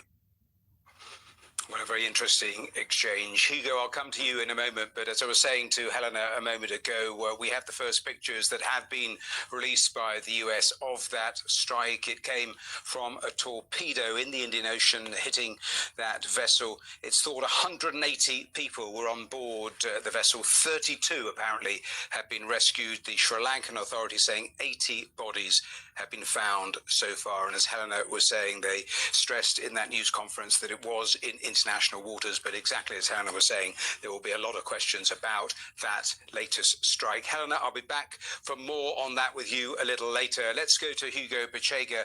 Hugo, tell us a little more about what is happening where you are, because only a short while ago we were reporting that Hezbollah were firing more missiles and rockets from southern Lebanon. Give us the latest from where you are. Yeah, Matthew, and I think this is an indication that Lebanon has been fully dragged into this conflict, because Hezbollah today, which is the militia supported by Iran, based in Lebanon, has fired more rockets into Israel, and Israel has continued to carry out large airstrikes across Lebanon in the south of the country, also in the Bekaa Valley in the east, and in the Dahir district in Beirut. These are areas where Hezbollah has a very strong presence, and the Israelis are saying that, you know, Hezbollah will pay a very heavy price for becoming, you know, involved in this conflict. And earlier today, in what is an indication of a possible prolonged conflict in Lebanon, the Israeli military issued evacuation warnings for all communities and villages in the south of the country, urging residents to move to locations north of the Litani River, which is about 30 kilometers from the border. So I think the indication here is that we could be seeing an expansion of the Israeli invasion in southern Lebanon, very similar to what we saw in 2024, the peak of the conflict between Israel and Hezbollah. And I think, you know, there have been so many questions about what Israel and the US are trying to achieve in Iran. But I think in Lebanon, the objective is, you know, more clear. I think the idea here of the Israeli military is really to degrade Hezbollah's capabilities. For quite some time, there had been some speculation that the Israelis were preparing some kind of campaign, an escalation of the attacks against Hezbollah. They've been accusing Hezbollah of trying to rebuild its military capabilities after the war. And in November of last year, was in southern Lebanon talking to people there. They were talking about how, you know, the daily attacks, constant Israeli attacks had disrupted their lives. So there has been a very angry reaction in Lebanon, and also in the Shia community, which is, you know, the support base of Hezbollah, people accusing the group of dragging Lebanon into this conflict, and also a very strong reaction from the Lebanese government as well. But all indications coming from the Israeli authorities is that this could be a prolonged conflict in Lebanon. Hugo Bachega, live for us there in Tel Aviv. Helena Humphrey there in Washington. Thanks to both of you. Well, let's continue with our BBC Persian correspondent, Berang Tajdin, who's here in the studio with me. And tell me a little more about what you are hearing from people you are able to speak to on the ground about what it is like on day 5 of this war in Iran. So this is the 5th day that the internet is shut down, and very, very few people have access to internet in order to be able to send pictures, videos, or even just tell us what's going on. The messages that we are hearing is that many cities, including the capital Tehran, which is a city of 10 million people, very vibrant, very vibrant nightlife, at night is completely deserted, and during the day most shops are closed. So most people seem to have switched to a survival mode, and they are stockpiling food, and they are just hoping, and even they're finding it difficult to sleep because, you know, at night they hear more and more, you know, sounds of explosions, and, you know, many of the targets are inside residential areas of Tehran and other cities. Are people, as far as you know, staying in the capital, or are some leaving? And you mentioned the internet being down. That makes it very difficult because the Americans and others are talking about warnings they are issuing ahead of strikes. But of course, if the internet is down, then people are unable to get those warnings, aren't they? Exactly, and not just the internet. You know, people who want to watch BBC Persian TV in order to find out what's going on in the country, because you know the domestic media is heavily censored, heavily controlled. They can't because of the satellite jamming. And remember, so far, according to one human rights group based in the United States, 1,097 civilians have died in Iran, including 181 children under the age of 10. So it has had a huge, you know, civilian casualties so far. And, you know, people who can leave the cities are trying to do that, but many people have to still go to work or don't have anywhere else to go, and the prices are going up so fast that, you know, many people cannot even afford, you know, basic necessities of life. Just one last thing: before the war, in the 12 months, the food prices in Iran had doubled, far more than most people's, you know, rise in their income. It has now even gone beyond that. Iran, thanks for bringing us the latest. Just worth underlining that BBC Persian is our Persian language service, which is used by 24 million people around the world. Most of them are in Iran, despite being blocked and routinely jammed by the Iranian authorities. We're going to take a short break. We're back with more in just a moment or two. Around the world and across the UK, you are watching BBC News.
Welcome back to BBC News, this day 5 of the Iran war. Let's speak to the analyst Alan Eyre. He previously worked for the US State Department and is a fluent Persian speaker. Alan, welcome here to BBC News. We were just hearing from Pete Hegseth, his news conference. As I was saying to Helena Humphrey, incredibly bullish in that news conference. Give me your assessment in terms of the positives and negatives on this day 5. Well, there are no positives. I mean, this is war. There's death and destruction. As your previous correspondent said, you know, for example, the people in Tehran are on a survival mode. It's getting harder to live. So I would hesitate to characterize anything as positive. But Secretary Hegseth is right.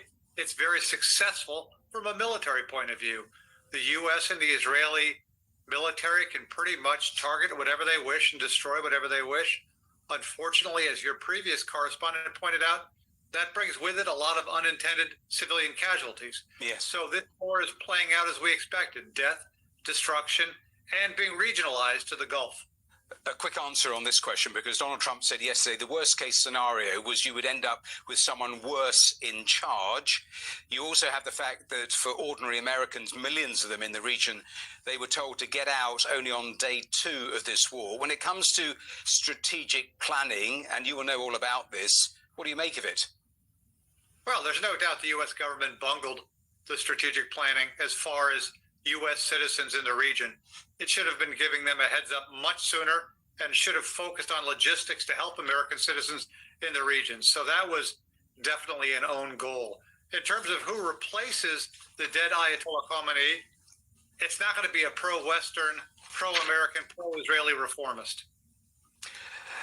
There are also reports of the CIA working with the Kurds in the north. What are the risks of that strategy? Well, it's very risky. I mean, it seems to be the case that at least Israel is looking to collapse the Iranian state by destroying its key structures and also by encouraging internal insurrections to include the Kurds. Again, the question becomes, is it more dangerous to have a functioning Iranian state, even if it opposes the U.S., or a near failed state with all the resulting anarchy that entails? There is obviously a lot of focus on the potential length of this war. We've seen Iran lash out at the Gulf states. Have you been surprised at those tactics, which are generally regarded as an attempt to put pressure via those Gulf states and allies on Donald Trump? Are you surprised, though, at those tactics from Tehran, or does it make sense to you? I don't think anyone who follows Iran with any degree of detail was surprised. Iran had been saying consistently and loudly that unlike previous times where it responded with some measure of restraint, if it were to be attacked, it would respond disproportionately, if not indiscriminately, and that's what we're seeing now. Is there now a basic difficulty that even if Donald Trump wanted to negotiate, and he says he doesn't, there is actually no one to negotiate with? No, that's not the case at all. There's lots of people. I mean, to talk about the remnants of the regime is a misnomer. The institutions that guide this regime are still existing. Having said that, it's wildly improbable that negotiations can be resumed after these recent and ongoing attacks. Alan, we have to leave it there, but thanks for those thoughts. Thanks for joining us here on today's programme. Well, this latest conflict once again highlights the increasing importance of drones. We've seen it, of course, in Ukraine and their role in modern warfare. Iran has fired them at various targets across the region. The main drone Tehran has been using is the Shahid drone. It was originally reverse engineered from a US drone, which Iran says it shot down in 2011. It has a range of around 2,500 kilometers, can travel at speeds of up to 500 kilometers an hour. And they're relatively cheap, costing from anywhere between $20,000 and $30,000 per unit. A different story for the US Patriot surface-to-air missile defense systems, which have been in service since 1981. It's one of the systems the Americans are using to strike down Iranian drones. It has an operational range of 160 kilometers, and the missiles can travel at speeds of more than 6,000 kilometers per hour. But cheap, they are not. Each missile costs around $4 million, and a single Patriot battery would set you back more than $1 billion. Well, let's speak to Dr. Matthew Powell, who's an Air Force historian at the University of Portsmouth. And Doctor, welcome here to the programme. You see the basic problem and potential pinch point here for the Americans, don't you? The simple maths of this. Absolutely. It's a question that's been arising out of contemporary warfare for several months, if not years now, with the Ukraine conflict and now with the conflict that we're seeing in Iran, is that the capacity for very relatively cheap drones, and the price, as you pointed out, is relatively cheap compared to the assets that are being used to defend against them, means that you have to make a really serious economic decision as to how much you're willing to invest and how much you're willing to spend to protect your bases, to protect your front lines. So what we see is the idea that more actors are becoming players in the air power world and are able to utilize this technology to have significant effect. What about supplies? Because in the coming weeks, that will be critical. Do we have any idea of how many drones the Iranians have and the number of interceptors that the US and the Gulf states have? Because we know that Donald Trump is actually calling in defense manufacturers. Well, this is a problem that you can see throughout the history of warfare, that the stockpiles of munitions and of weapons are never enough to meet the initial demands of operations. In terms of the numbers, we're looking at probably 5,000 to 6,000 drones that the Iranians have available to them. And given the relative ease of with which they're constructed and which they're manufactured, they can be replaced more easily than the Patriot missile systems. And so Donald Trump is now trying to call on the American defense base in order to provide the stockpiles and the reserves to meet the increasing demands that are being utilized and being fired to provide the protection. And in addition to that, we're also seeing the deployment of fast jet air assets like F-35s and F-16s to provide additional air defense, particularly over Israel, but over our Arab and into the Gulf states, which again is significantly costly as well. One more area I wanted to get your opinion on, because the Iranian response, we've had satellite imagery, and we're going to put on some of the satellite imagery on our screens from Saudi Arabia, also Qatar, and they show a type of asymmetric war that Iran is fighting here, targeting radar systems, satellite systems that help with the Patriots, the THAAD defense systems. How significant is that potentially? That's hugely significant, because by degrading and destroying the air defense systems, it means that future air attacks have got a much greater possibility of getting through and hitting significant military targets like the US bases or the bases of allied Gulf states in the region. So it's hugely significant. It's a real challenge and a real problem. And what we see is Iran trying to make the Gulf states, who are allied to the US and who are hosting US bases, question just how far they're willing to support the US in this conflict. And the calculation from Iran is that if they can keep attacking these systems and degrade the air defenses, that the Gulf states will then revert possibly to a position of neutrality and prevent the US from staging aircraft and potential missiles in that region. Dr. Matthew Power, we have to leave it there, but thank you for those thoughts. Thanks for joining us on BBC News. We're going to take a short break. When we're back, we will have BBC Your Voice. We will have half an hour where our panel will be answering your latest questions. We have Gordon Carrera here with us, Andy Verity looking at all the economic consequences, and Barbara Plett-Usher, who's in the region for us. So all of that is coming up here in just a moment or two, so don't go away.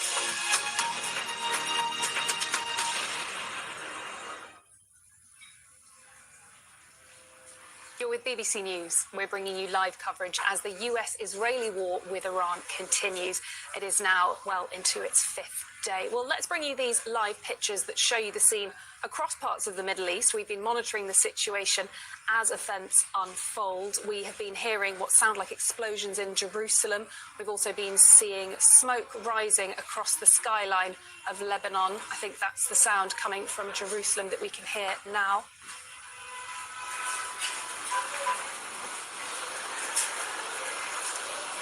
Well, we'll continue to monitor the situation there. Israel has launched fresh attacks in the last few hours as the war with Iran shows no signs of letting up. We've been hearing large explosions that have been, large explosions have been reported in Tehran, where Israel says it has now begun a new wave of broad-scale strikes. Israel also says it has hit security headquarters across the capital, and the number of people killed in Iran is reported to have surpassed 1,000 civilians since the conflict began.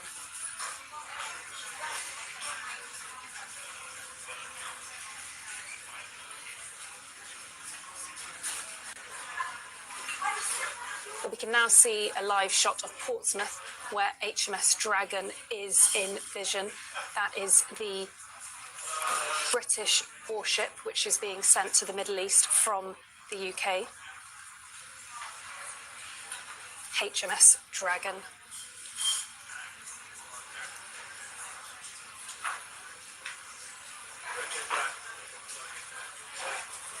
Well, as mentioned, these are the live shots across the Middle East. We are monitoring the situation as events unfold. We can also bring you the latest pictures we've received from Tehran. They've come into us in the last few hours. You can see the extent of the damage from the Israeli airstrikes. There are damaged buildings and cars, smoke rising above the skyline. Rescue workers have been clearing the rubble. And as we said, a rights group who monitor the situation inside Iran have put the death toll in recent days to more than 1,000, but the BBC isn't able to independently verify this. Well, let's also take a look at our live shot of Beirut, the capital of Lebanon. Several people are reported to have been killed in Lebanon today as Israel targets the armed group Hezbollah. We can see smoke rising there across the skyline. Hezbollah, the organization, is a key ally of Tehran. Now, the Israeli military has warned residents of all towns and villages in southern Lebanon to leave ahead of expected military operations. Lebanon has been targeted since Hezbollah fired rockets into Israel after the assassination of the Ayatollah. Well, Iran has continued to fire missiles across the Middle East as it comes under intense attack from the United States and Israel. In fact, I think we can listen in. We can hear some explosions there in our live shot of Beirut in Lebanon.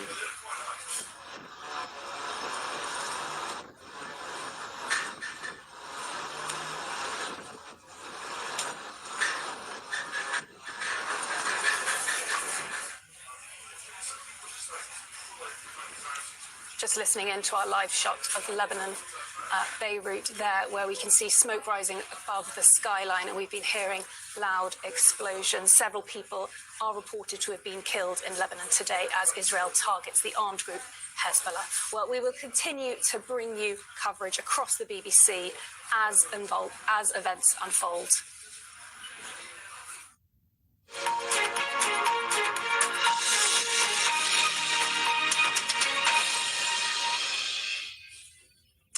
Welcome to BBC Your Voice. It is day 5 of the Iran war, and we're going to spend the next half an hour answering some of the many, many questions you've sent in to us. With me here in the studio is Gordon Carrera, the BBC's security analyst. In the newsroom, it's our economics correspondent, Andy Verity, and Barbara Plett-Usher is in Doha for us. So let's get cracking. Gordon, to you first of all. What is your assessment of where we are on this day 5? Well, you can see the strategies of the two sides becoming clearer. The US and Israel are making absolutely apparent that they are going to go for military targets, which includes air defense, missile launchers, naval targets, of course, with this Iranian warship being hit, trying to degrade the Iranian ability to attack and to do anything, also hitting some of the security infrastructure of the country and leadership targets, potentially to open the way for regime change as well, although that's a little bit less, a bit more fuzzy. On the Iranian side, hoping that they can last this out and inflict enough pain through drones and missiles, including on neighbouring Gulf countries, in order to bring pressure, particularly on the US, to stop. So I think you can see that's the balance at the moment, but there are questions within that. You know, do the Iranians have enough missiles? How long will they last? How many interceptors do the other side last? How much economic pain can they take? Which may change that balance over time in the coming days. Let's bring in Barbara Plett-Usher exactly on what Gordon was touching upon there, because Iran's response has been very different to the 12-day war of last year. It is now a massive conflict area when you look at the various places that have been struck. Yes, that's right. All 6 countries of the Gulf have been hit. That's Kuwait, United Arab Emirates, Saudi Arabia, Bahrain, Oman, and here in Qatar, and also Iraq. And yes, it is very different from the 12-day war. At that time, the Iranians did fire missiles at the U.S. military base here in Qatar, but they telegraphed it very much ahead of time, and it was fairly restrained, and there were no casualties.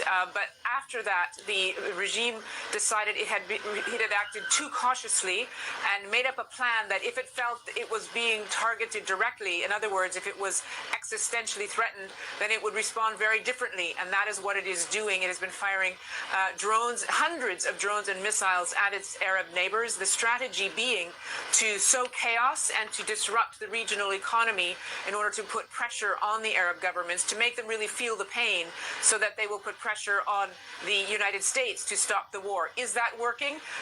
The Arab governments are very angry, but they are still really talking about defense, talking about putting up the strongest defense they can. Andy Verity in the newsroom. Just walk me through where we are in terms of economic costs here and now. Well, Matthew, what you've seen since last Friday is a big supply shock, the like of which we've not seen since 2022 when Russia invaded Ukraine. Now, it's important to compare it with that. Which is the bigger, which is the smaller? You've seen crude oil prices jump from about $71 a barrel up to about 82, 83 now. Today, they've come off a little bit, and also stock markets have bounced back a little bit as there's been some perspective lent to the chaos of the last few days on the markets. It's interesting to have a look and compare this with what happened 4 years ago, because although you've seen crude oil prices jump and also natural gas prices jump, they've jumped from about 70 to 80 something, not yet into the 90, 100 range. Whereas if you look back at 22, you're talking about $120 a barrel, so a much more severe price shock. And also back in 22, that came on top of imbalances in the global economy caused by the pandemic. So as you had the bounce back from the pandemic, you had a huge surge in demand. That was already causing inflation before Putin invaded Ukraine. After he did so, that amplified the effect. But interestingly enough, back then, it wasn't actually straight away that we felt the real impact of that, the real inflationary impact. It was after August, after it became apparent that this would be a prolonged war, that petrol prices really shot up. I mean, they were about £1.80 something there per litre back then, compared to about £1.30 something. They still haven't risen anywhere near that level here in the UK. So for the time being, at least, the inflationary effects are muted compared to what they were 4 years ago. But they're already happening just in the last few moments. The latest, the average price of petrol has increased by nearly 2.5 pence per litre since Saturday, and diesel by more than 3 pence. So already it is starting, and this, as I say, is day 5. Gordon, a simple question from Nathan. Is it likely the regime in Iran will be overthrown? That is the question which no one really knows the answer to, because it's very hard from the outside to understand how much damage has been done to the pillars of the regime, the security pillars, the established power structures.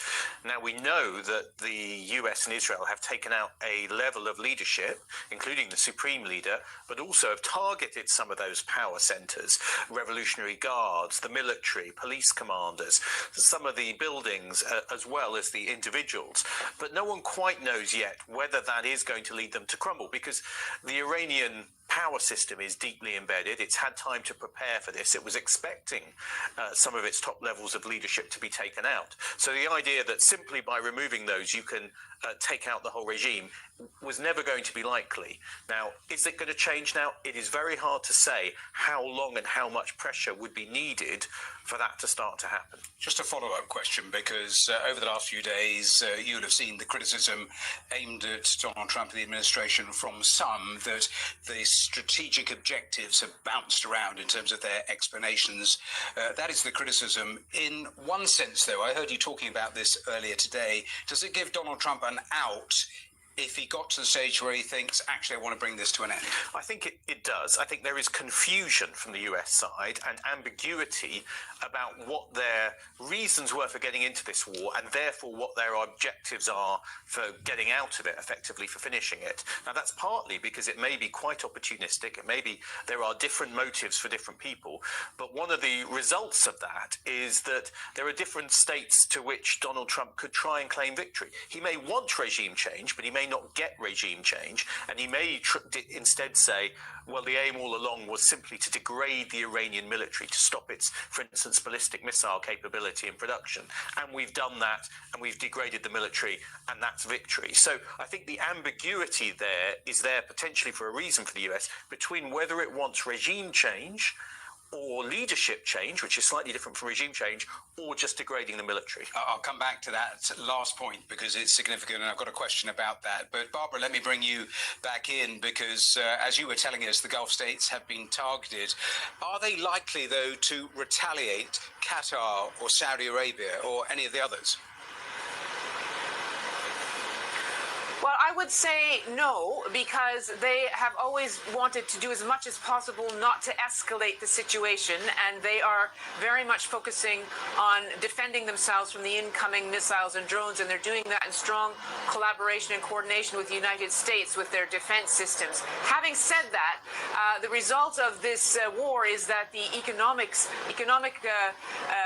case here in the Gulf has been disrupted terribly, and if it is continuing to be like that. If it takes a real hit, they might feel they have to get involved. Here they tell us that this is being discussed, that all options are being discussed at the highest levels. What would that look like? Well, they could, for example, allow the Americans to use their airspace and their territory to launch attacks. At the moment, they have refused to do that. They could perhaps at some point decide that they should join military operations. Again, they haven't decided to do that yet. We're not there yet, but I think they're calculating which is more important to join this to sort of try and stop what's happening to them, or to wait it out until Iran runs out of ballistic missiles and continue with quite sophisticated air defense mechanisms. Andy, let me bring you back in, because Donald Trump in that news conference yesterday was saying that he accepted that oil prices would go up, but he thought eventually they will come down. A question from Stephanie, and she points to what you were talking about earlier, COVID and Ukraine and the spikes then, but asks, what are the government doing to protect us from price increases? Well, the answer to that last question is not very much, at least so far. The government will point to the £150 that they gave households off each electricity bill by shifting green energy commitments to general taxation away from paying them through bills.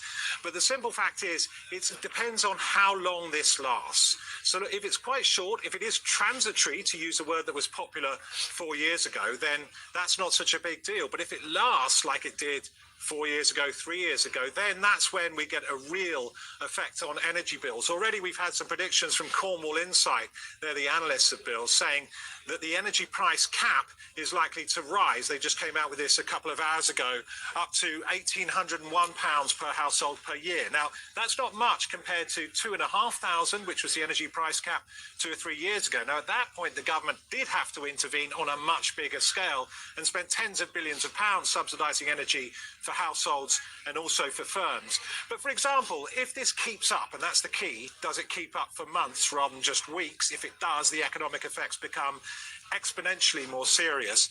If it does, then the government may find itself facing higher inflation and lower growth. The Institute for Fiscal Studies said probably another percentage point on inflation if this lasts, and it could dent economic growth by about 0.3%. We already had that downgraded. Yes. It starts to make the economy look pretty anemic if it keeps up. Gordon, there are reports that the CIA are working to arm the Kurds. Give me your assessment of that, because many Middle East experts are pointing to the dangers of starting some sort of civil war. I saw one say that all the foreign policy errors are being done at once by this administration. Well, this is one possibility. If the US really does want to push for regime change, we've not seen popular uprisings on the street, perhaps not surprising when they were crushed so brutally in January by the regime. So the US, it appears, is in talks with some of those Kurdish groups, many of which are based over on the Iraqi side of the border from Iran, and talking to them about potentially moving over into Iran and carrying out some kind of insurgency campaign. Now, that is effectively trying to sponsor, support a group which could end up leading to a civil war. And I think one of the questions is, the risks of that, when we saw what happened in Iraq after regime change ended up with violence and a civil war, the potential for that to spin out of control is pretty serious. And for that kind of policy to work, you would need also air support for those Kurdish groups, to make it similar, if you like, what the US did in Afghanistan with special forces and local on-the-ground forces trying to overthrow the Taliban. So there's a model for that. Potential there for the boots on the ground, which they still haven't totally ruled out. Well, it's been very interesting, because at first they said no boots on the ground, and then they've said, well, we're not going to rule that out entirely, and it all depends on whether they really do want to go for regime change, because it is very hard to do just from the air. Barbara, let me bring you back in, because millions of Americans were told, 36 hours ago, to leave now 14 different countries in the region, many saying they're not getting any help from the administration at all. So tell me how the evacuations are going for the Americans, for the hundreds of thousands of Brits. Yes, they made that announcement on the third day of the war, telling Americans to leave on commercial flights when there were no commercial flights available. And there was quite a blowback from that, and President Trump was asked about it. And now the State Department is saying they are organizing charter flights from the United Arab Emirates, Saudi Arabia, and Jordan. They say 9,000 Americans had left the region on their own. But suffice it to say that they are just one of many countries trying to get their nationals out of the region. The British government is going to be carrying out its first charter flight from Oman tonight to evacuate British nationals and is planning to do more. European governments have been already sending flights. Just now, the first flight from Oman landed in the Netherlands, a KLM flight evacuating residents. And there are some flights possible in United Arab Emirates. There's a few commercial flights coming out, but it seems it's possible to charter aircraft to go there to remove people who want to leave. Otherwise, there's been a lot of road traffic. So here in Qatar, their airports are closed. If you want to go, you have to drive to Saudi Arabia where you can get a flight. And there have been a lot of people driving out of the United Arab Emirates again to Saudi Arabia as well to try to leave. I'll pick up on that thought because we had quite a lot of questions about airspace and reopening. But Gordon, let me bring you in on a separate issue because the Iranians have been targeting US bases in the region in a number of different countries. They seem to be very specifically targeting radar or SATCOM facilities that actually helps with the Patriot and the THAAD defense systems, basically the eyes. Yeah. How much of a problem for the Americans potentially is that? Well, the battle for air superiority is vital. I mean, the US was stressing today that its ability to have air superiority, to be able to control the skies over Iran, is crucial for its ongoing campaign. And it's flying much closer now using munitions which fire much closer rather than standoff munitions. All of that requires suppressing Iranian air defense and ensuring that your own air defenses are effective and your own ability to see what's happening is effective. We've seen some problems with that, of course, because we know that Kuwait actually shot down 3 US fighter jets. So you can see the risks of friendly fire if you don't have the right kind of deconfliction and understanding of the situation. So in a difficult airspace, a congested airspace where you've got drones, missiles, fighter jets flying around, ensuring you can see properly is vital. So you can see why that would be one of the Iranian targets. We were showing, as you were speaking, the satellite imagery of some of those US bases that have been targeted and hit. A question from Vicky who says, is Iran getting help on targeting from Russia or China? Not that we're aware of. I mean, those are two countries which have allied to Iran. There's been weapons moving back and forth, intelligence moving back and forth in the past. We know that Shahed drones, for instance, came from Iran to Russia, and other technology has gone in different directions. But we haven't heard about any direct support for Iran at this moment from Russia or China. In fact, other than words of condemnation for the targeting of the Supreme Leader and the like, we haven't seen much more from those two countries which are notionally close allies of Iran. Andy, let me bring you back in because I'm just reading here the latest from the AFP news agency saying that tanker traffic through the Strait of Hormuz is down 90%. So a question on that, because Donald Trump posted on Truth Social a couple of days ago that talking about underwriting insurance for vessels to actually go through the strait. How practical is that? Yeah, well, I mean, the problem is if you're underwriting war insurance and the war is actually happening, then you're insuring a dead cert. So it becomes uneconomic to do it. So, for example, a $100 million load before this crisis used to cost you about $200,000 to insure. Now it costs you a couple of million even. So that is prohibitively expensive. And you've also got just the risk to life and limb, never mind the risk to the ship being sunk and you losing lots of money. And that is why we've got 200 tankers stranded in the Gulf now, not moving through the Straits of Hormuz. There may be some very limited traffic, but basically it's not worth the commercial risk and it's not worth the risk to life and limb of them moving through the Gulf at the moment. And insurers and the marine insurance market have been saying they won't underwrite these war premiums anymore, simply for the reason that it's a bit like underwriting divorce insurance. It's far too likely to happen. So this is something that becomes uneconomic. We've only got about 6 minutes left, and I've got quite a few questions to motor through. So brief answers, if you could. Gordon, linked to that, the President was saying, or talking about the potential to escort ships through the strait. I mean, in its narrowest place, it's, I think, 35 kilometres. I mean, the risks are absolutely obvious. Yes, they are serious. The Iranian Navy has been, I mean, really battered by the United States.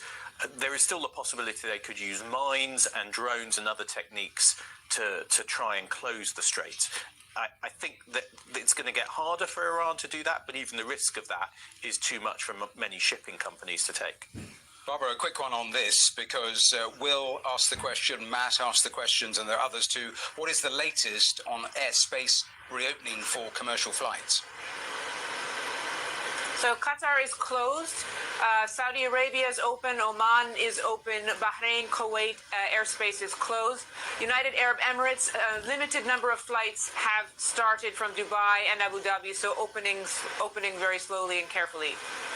Gordon, a question here for you. Donald Trump distanced himself yesterday in that news conference from backing the son of the late Shah, Reza Pahlavi. The who takes over is still a sort of baffling question, isn't it? It is. I mean, and people have said, well, is there someone within the regime who maybe could be put in place? The Delcy Rodriguez option, as it's often called, over Nicolas Maduro's number 2 in Venezuela, who is inserted to take over and effectively do a deal with the United States. There's no sign of that. That's just not the way that this Iranian regime is structured. And all the signs are that where one person has been removed, killed, they've been replaced often with hardliners. And if it is the son of the supreme leader, your analysis of that briefly? Then I think he's going to follow a pretty similar direction. Doesn't mean they won't at some point want to do a deal, though. It's not impossible, even if it is a hardliner. And it may be more realistic for them to do it. Andy, a quick thought from you. Gary from Peterborough, Helen from Plymouth asked the question. There's obviously lots of attention around oil and gas prices, but they have noticed a real spike in heating oil prices just in the last couple of days. Yeah, always those who rely on heating oil. There's lots of people in Northern Ireland who rely on heating oil. They are vulnerable to shocks in the price of fuel. So, for example, for 500 litres, it's up about £100 from £307 a week ago to 410 or odd pounds now. Now, that's quite crippling if you're in that position of having to shoulder that cost, and if the timing is unlucky. And they can hope that that price comes down, but again, that's only premised on the fact that this crisis comes to an end quickly. If it's like it was in 2022, unfortunately, they're probably also going to need some help. So far, though, the government hasn't seen any need to step in. Gordon, a few questions that we've had in about how all of this impacts the war in Ukraine and whether Russia benefits. What are you hearing around that? Well, I think one of the worries is that Russia could benefit because the oil price goes up, and Russia depends on the oil price for revenue. And so it's been low recently, but it's obviously gone up. If it stays up, that could help Russia economically support the war. There's also the question about distraction, you know, from those who want to support in Ukraine, and the shortage of interceptors. We've heard about this importance of intercepting missiles and drones. Ukraine requires that capability as well, and clearly it's going to be in tight demand in the near future in the Middle East. Barbara, just a question about the psychology of the region you're in, because, of course, it has been built on oil, but diversifying around wealth, around financial hubs, around expats. Suddenly people having to consider, are we safe? Yes, exactly. And I think that's the point. The Iranians, by targeting these countries, are targeting the brand. Safe, stable, international transport hub, easy to live, prosperous, financial hubs, tax-free havens in the United Arab Emirates. Expats should be wanting to come here in droves to live and to work. And in fact, they do come in droves to live and to work. Now that's all going to be reconsidered. The images that people are seeing on television and experiencing themselves, because there's so many here, not to mention the nationals, of course.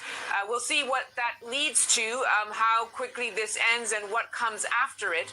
But it has the reputation of the region has been dealt a mighty blow. Andy, a final thought from you, because you touched on it, the timeline. If this conflict is elongated, at what point do you think, give us an idea, when it gets really bad for consumers, for economies? Well, the real thing where you'll feel it first, of course, is at the petrol pumps. And as you highlighted earlier, we have already seen rises there, but they tend to be delayed, and they tend to only follow on a few weeks or sometimes even months after price rises in the wholesale price of crude oil, for example. But what we are seeing straight away, as we've seen, is heating oil. And also we will, if it's prolonged, to your question, the average over 3 months is what's used as the benchmark for the energy price cap for households. Now, if that average over July to September, for example, is elevated, then we'll see a big rise in our bills. Gordon, let us finish with you. We started with you. Let's finish with you. What is the best case scenario? What is the worst case scenario? Well, I mean, the worst case scenario is you end up in a war of attrition, which goes on and on and on, has enormous economic damage, enormous human damage. We shouldn't forget the people who are being killed on the different sides around the Gulf as well as within in Iran. This may not end quickly. It could get stuck. On the other hand, I think there is potential that the two sides in this war of attrition, they could start running out of ammunition, the tensions could rise, the dynamics could change, and it could resolve in days or weeks, but hard to say. We are out of time. That is it for this edition of BBC Your Voice. Thanks as always, Carrera, Andy Verity and Barbara Plett-Usher, and thanks to you for all of those questions you sent in. Until next time, bye-bye for now.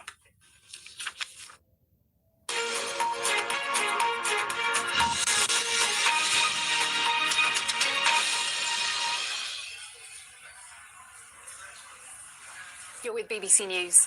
We're bringing you live coverage as the US-Israeli war with Iran continues. It is now in its 5th day. Well, let's bring you these live pictures that show you the scene across parts of the Middle East. We've been monitoring the situation as events unfold. We have been hearing what sounds like explosions in Jerusalem.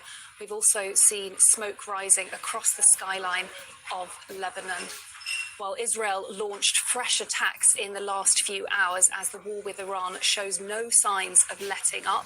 Large explosions have been reported in Tehran, where Israel says it began a new wave of broad-scale strikes, and Israel says it hit security headquarters across the capital. Now, the number of people killed in Iran is reported to have surpassed 1,000 civilians since the conflict began on Saturday. Well, the Israel Defense Forces say one of its fighter planes has shot down an Iranian Air Force jet over Tehran. In fact, let's bring you the very latest pictures from the capital of Iran. They've come to us in the last few hours. We'll see if we can bring you those now. They can show you the extent of the damage from the Israeli strikes. You can see some damaged buildings there and cars and smoke rising above the skyline. The rescue workers have been clearing the rubble. And as we said, a rights group who monitor the situation inside Iran put the death toll in recent days to more than 1,000. But the BBC isn't able to independently verify this. Well, now let's take a look at our live shot of Beirut, the capital of Lebanon. Several people are reported to have been killed in Lebanon today. That's as Israel targets the armed group Hezbollah. As we can see, smoke rising there across the skyline. Hezbollah, the organisation that is a key ally of Tehran. Well, the Israeli military has warned residents of all towns and villages in southern Lebanon to leave ahead of expected military operations there. Lebanon has been targeted since Hezbollah fired rockets into Israel. Well, Iran has continued to fire missiles across the Middle East as it comes under intense attack from the United States and Israel. Let's listen in to that live shot from Beirut. We can hear sirens and see that smoke rising from the capital of Lebanon.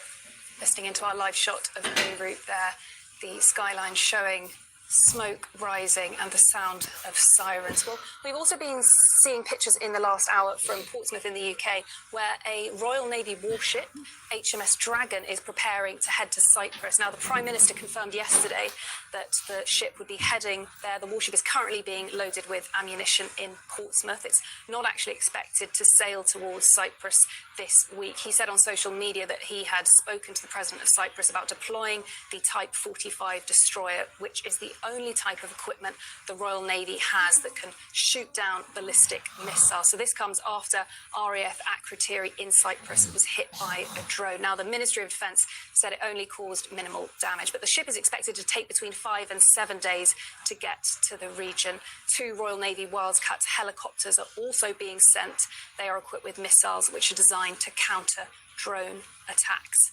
Well, we have also been monitoring a live shot of Doha in Qatar. Qatar says it has intercepted 10 drones and 2 cruise missiles. Well, we will continue to bring you our coverage as events unfold across the Middle East. Live from London, this is BBC News. Day 5 of the Iran war, the US and Israel continue to pound targets across the country. More than 1,000 civilians are reported to have been killed. America is winning, decisively, devastatingly, and without mercy. They are toast, and they know it. Or at least, soon enough, they will know it. More evacuation orders in southern Beirut as Israel intensifies attacks on Hezbollah. The US military confirms it torpedoed an Iranian warship off the coast of Sri Lanka. At least 80 people have been killed. Iran continues to fire back with strikes reported across the Gulf, including in Saudi Arabia, Kuwait and Qatar. The BBC understands HMS Dragon will not set sail for Cyprus until next week. We will bring you all the very latest live from our teams across the region. One separate headline, a Labour MP says her husband has never given her reason to think he's broken the law following the arrest of 3 men on suspicion of spying for China.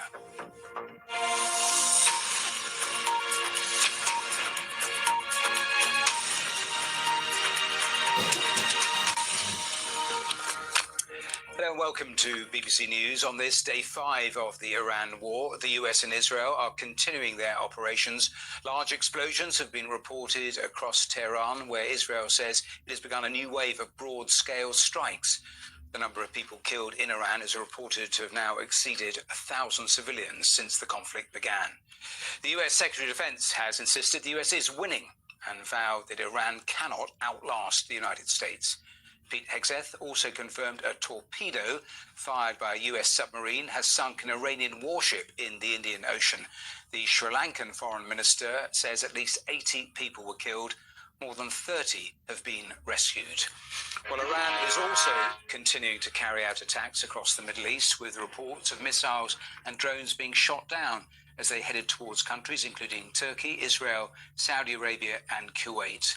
This was the scene in Dubai yesterday as a drone reportedly hit the US consulate there. One other image to show you, this missile fell to the ground in an open field in Kurdish-controlled areas of northeastern Syria. We start this hour with this report from Alison Freeman. Signs of another night of strikes in Iran as smoke billows above Tehran. The US-based human rights activist news agency says more than 1,000 civilians have died in the US-Israel offensive since Saturday. And in Lebanon, more scenes of destruction as Israel continues to target Iran-based Hezbollah compounds. The US says that more than 2,000 targets have been hit in Iran so far, with more than 50,000 troops taking part in this joint operation. And Iran is striking back. Warnings issued in Israel last night. Israeli forces intercepting Iranian fire. People flee in Dubai as plumes of smoke rise high from an attack on a car park next to the US consulate. The sky above Erbil in northern Iraq is lit up as Iranian drones are fired at. And the UK Maritime Trade Operations Centre said an unknown projectile struck a ship off the coast of Fujairah. Iran is standing firm in its retaliation. What we are doing is targeting the places where attacks against Iran are instigated. This conforms to the international law. We are subjected to military aggression. We have the right and duty to defend. When military actions is being taken against us from the bases in regional countries, what are we supposed to do other than defending ourselves? In Iran itself, state media has announced that funeral ceremonies for the assassinated supreme leader, Ayatollah Ali Khamenei, have been postponed. Iranian sources have said his second son, Mujtaba Khamenei, survived the attacks and is seen as a likely successor. But Israel's defense minister has said any successor would be a target for elimination. The UK has begun what it calls defensive operations. A fighter jet from RAF Akrotiri in Cyprus shoots down an Iranian missile over Jordan. In this footage from the Ministry of Defence, The Prime Minister says other resources like these helicopters will be sent to the region along with the air defence destroyer HMS Dragon. Today, Keir Starmer defended his decisions in the Commons after criticism from the US President Donald Trump. The protection of UK nationals is our number one priority. And we're taking action to reduce the threat with planes in the sky in the region, intercepting incoming strikes, deploying more capability to Cyprus, and allowing US planes to use UK bases to take out Iran's capability to strike. Last night, the American military named the first 4 of its troops to be killed. US Central Command said 6 died when a tactical operations centre was struck in Kuwait on Sunday. The US has said that its action will only intensify in its war with Iran. You're going to really begin to perceive a change in the scope and in the intensity of these attacks as, frankly, the 2 most powerful air forces in the world take apart this terroristic regime and defang it and take away its ability to threaten its neighbors or hide behind a zone of immunity that allows them to develop their nuclear ambitions. It is a common sight now, a rescue in Iran after a strike. The regime here remains in place whilst the attacks continue, with no clear indication from the US of what will lead to the end of this war. Alison Freeman, BBC News. Now, in the last few hours, the US Defense Secretary Pete Hegseth has spoken at the Pentagon in Washington. He said he believes that Iran cannot outlast the US. He said the US is winning, and as he put it, the Iranian regime was toast. Well, here's his exchange with our State Department correspondent, Tom Bateman, who was there at that press conference, who asked him about Saturday's strike on a school in Iran. Thank you. Tom Bateman with the BBC. Can you give us an update on what the administration knows, what you know now about the reported strike on a girls' school in southern Iran on Saturday? All I can say is that we're investigating that. We, of course, never target civilian targets, but we're taking a look and investigating that. Red tie in front. Just on the basis that with the information you would have, your reconnaissance abilities, ability to gather information, I mean, it's several days on now. So is there any clarity on whose munition this was? We're investigating. Well, that's the latest from that news conference. Let's go live to Beirut. Wira Davis is there for us. Wira, bring us right up to date. Yeah, we've got some breaking news. There's a statement from UNIFIL to the BBC. Now, UNIFIL is the United Nations border force that monitors and tries to demarcate the border between Israel and Lebanon. And in the last few minutes, we've heard from UNIFIL. It says that the IDF, which is the Israeli Defense Forces, the Israeli military, have indeed entered several villages close to the blue line. Now, the blue line is the unofficial border, the border that's been demarcated between Israel and Lebanon. So it would appear that much promised Israeli incursion, an invasion as it will be seen here in Lebanon into Lebanese territory, has begun.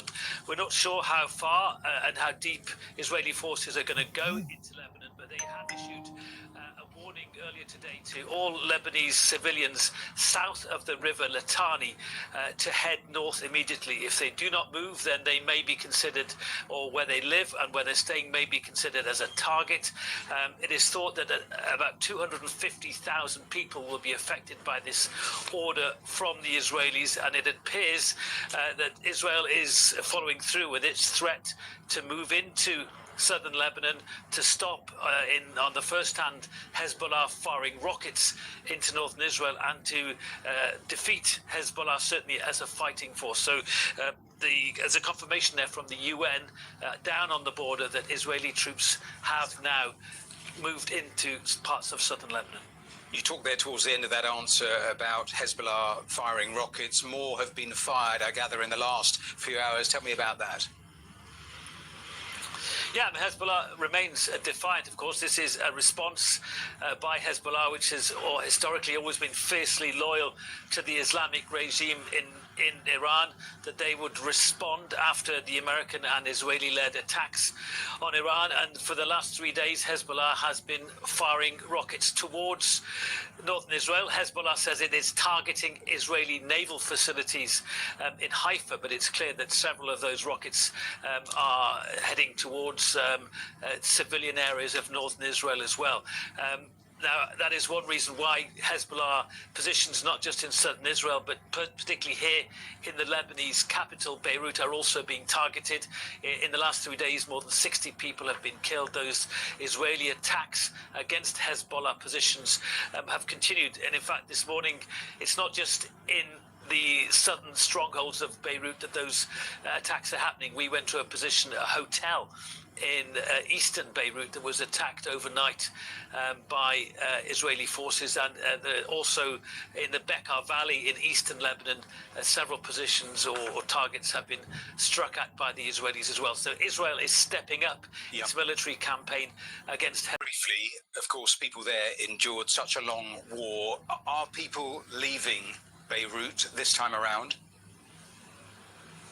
Yeah, the UN is saying, Matthew, that 60,000 people now are already internally displaced from not just parts of southern Beirut, but also parts of southern Lebanon. And if Israel is now carrying through with its threat to invade the south of Lebanon, then you can expect that many more hundreds of thousands of people will be forced to flee as well. We're Davis there in Beirut. Thanks for the very latest. Let's speak live on the programme to Timothy Ash, Associate Fellow in the Russia and Eurasia programme at Chatham House. And Timothy, welcome here to the programme. So give me your assessment of where you think we are here on day 5 of this war.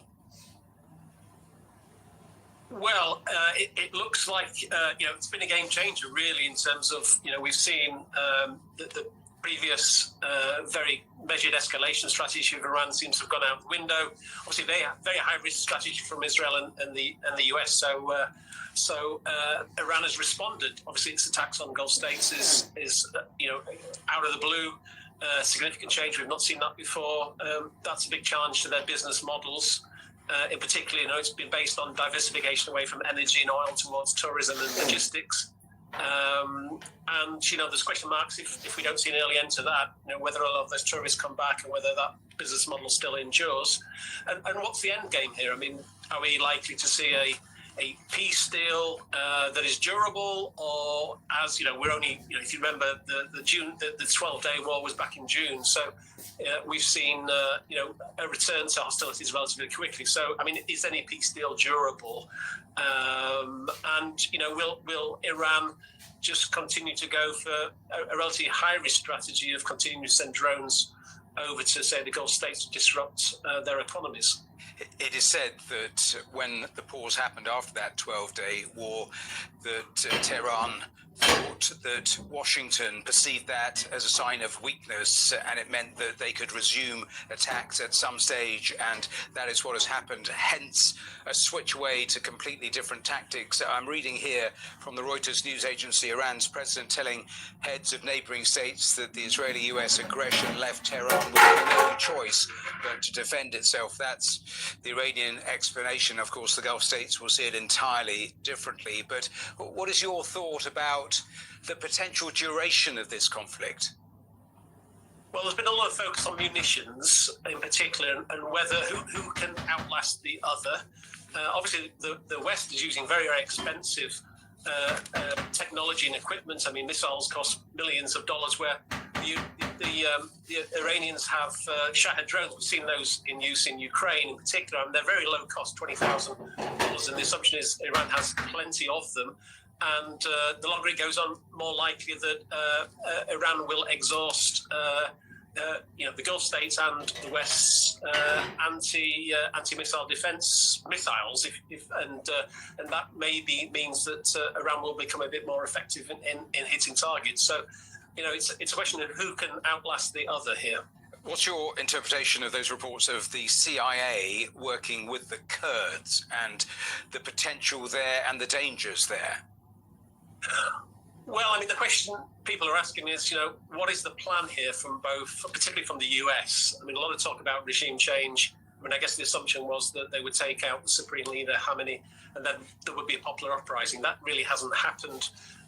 So I think the US is going, looking around for other options, and it's a little bit desperate looking for the Kurdish option. I mean, regional players, particularly Turkey, will be very nervous about that. Turkey itself has a relatively well-developed Kurdish peace process. Remember, Turkey has been battling with the Kurdish issue for over 30 years, and with relative peace now in Syria, There's hope that that Kurdish peace process in Turkey itself could have some legs. It could be good for broader security in the region. And if the US are resurrecting the Kurdish issue in Iran, there'll be concerns that this Kurdish peace process in Turkey could itself unravel. And actually, Iran could then descend into some kind of civil war, which I think would be, hugely dangerous for everyone. Gulf states, Turkey, neighbours, Pakistan as well. So, what is the US doing, I guess, is the question mark here. What is the plan? What is the strategy? Is it boots on the ground or not? And those are the questions, of course, that keep being asked. A final thought, because the EU's foreign policy chief, Kaja Kallas, has just been talking in Warsaw, and she has said that the Middle East war is diverting attention from Ukraine. We can't let it slip off the table, and a warning also that it will stretch air defence supplies in the West. She is right, isn't she? Are the benefactors here in part Russia with their campaign, if the focus, if there is question marks over supply lines for air defences? Well, Russia is the winner in terms of higher energy prices. So, the assumption will help the Russian economy and help them endure the war. You're right. I think the Russians will probably also think that means less Patriot missiles and air defences for the Ukrainians. It will make Russian attacks on Ukraine more effective. But for Russia, there are also risks. Iran was a supplier of Shahed drones to Russia and military equipment, technology. That if Iran falls, that will be the end of those supplies. Putin himself, I think, will be very nervous. There's a track record here of the West taking out autocratic leaders. Yanukovych, Gaddafi, Maduro, Assad in Syria, obviously the supreme leader. Putin will perhaps think, could he be next? And the unbelievable performance of Western military technology versus Russian technology, particularly air defences, again, will be something of a concern for the Ukrainians. I think, in a way, they are securing a bit of leverage here, because the number one anti-drone experts in the world are the Ukrainians. They're offering their services to the Gulf states to help them with their anti-drone device. They could earn a significant amount of funds for that, but they win friends. And they hope that will win friends in terms of the broader peace negotiation process. So, I think it's a bit more complicated than that. It's not definitely a win for the Russians. The Ukrainians, there are some sources of leverage for Ukraine as well. Complicated and dangerous. Timothy Ash, great to talk to you. Thanks for coming on the programme and giving us your time. My pleasure.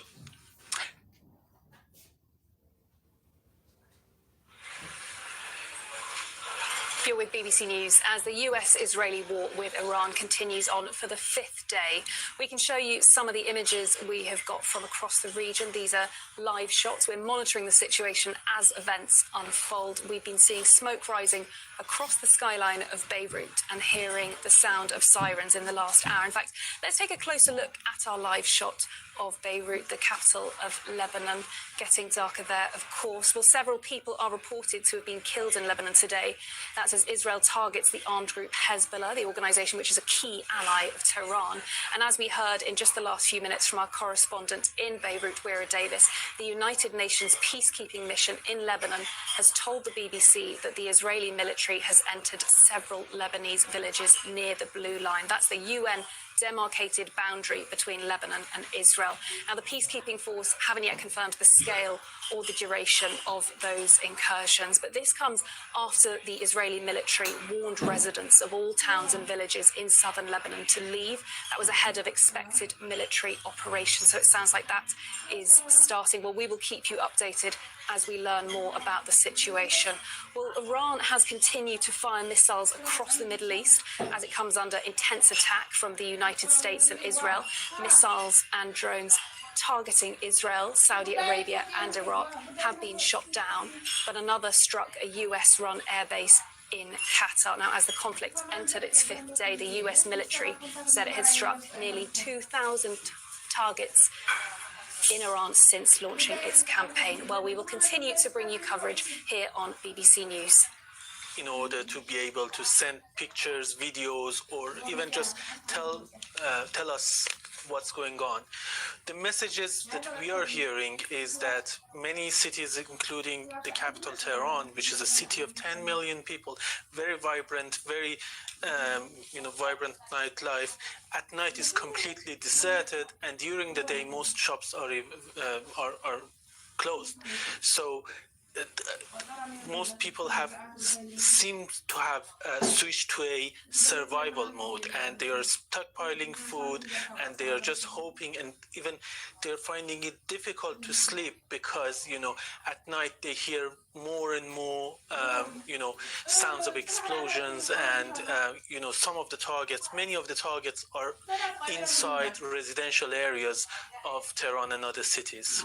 Are people, as far as you know, staying in the capital, or are some leaving? And you mentioned the internet being down. That makes it very difficult because the Americans and others are talking about warnings they are issuing ahead of strikes. But of course, if the internet is down, then people are unable to get those warnings, aren't they? Exactly, and not just the internet. People who want to watch BBC Persian TV in order to find out what's going on in the country, because the domestic media is heavily censored, heavily controlled. They can't because of the satellite jamming. And remember, so far, according to one human rights group based in the United States, 1,097 civilians have died in Iran, including 181 children under the age of 10. So it has had a huge, civilian casualties so far, and people who can leave the cities are trying to do that, but many people have to still go to work or don't have anywhere else to go, and the prices are going up so fast that many people cannot even afford basic necessities of life. Just one last thing. Before the war, in the 12 months, the food prices in Iran had doubled, far more than most people's, rise in their income. It has now even gone beyond that. Well, just to underline, BBC Persian is our Persian language service, which is used by 24 million people around the world, most of them inside Iran, despite being blocked and routinely jammed by the Iranian authorities. Plenty more on that story in the coming minutes, but I'm going to turn away from that just for a couple of minutes.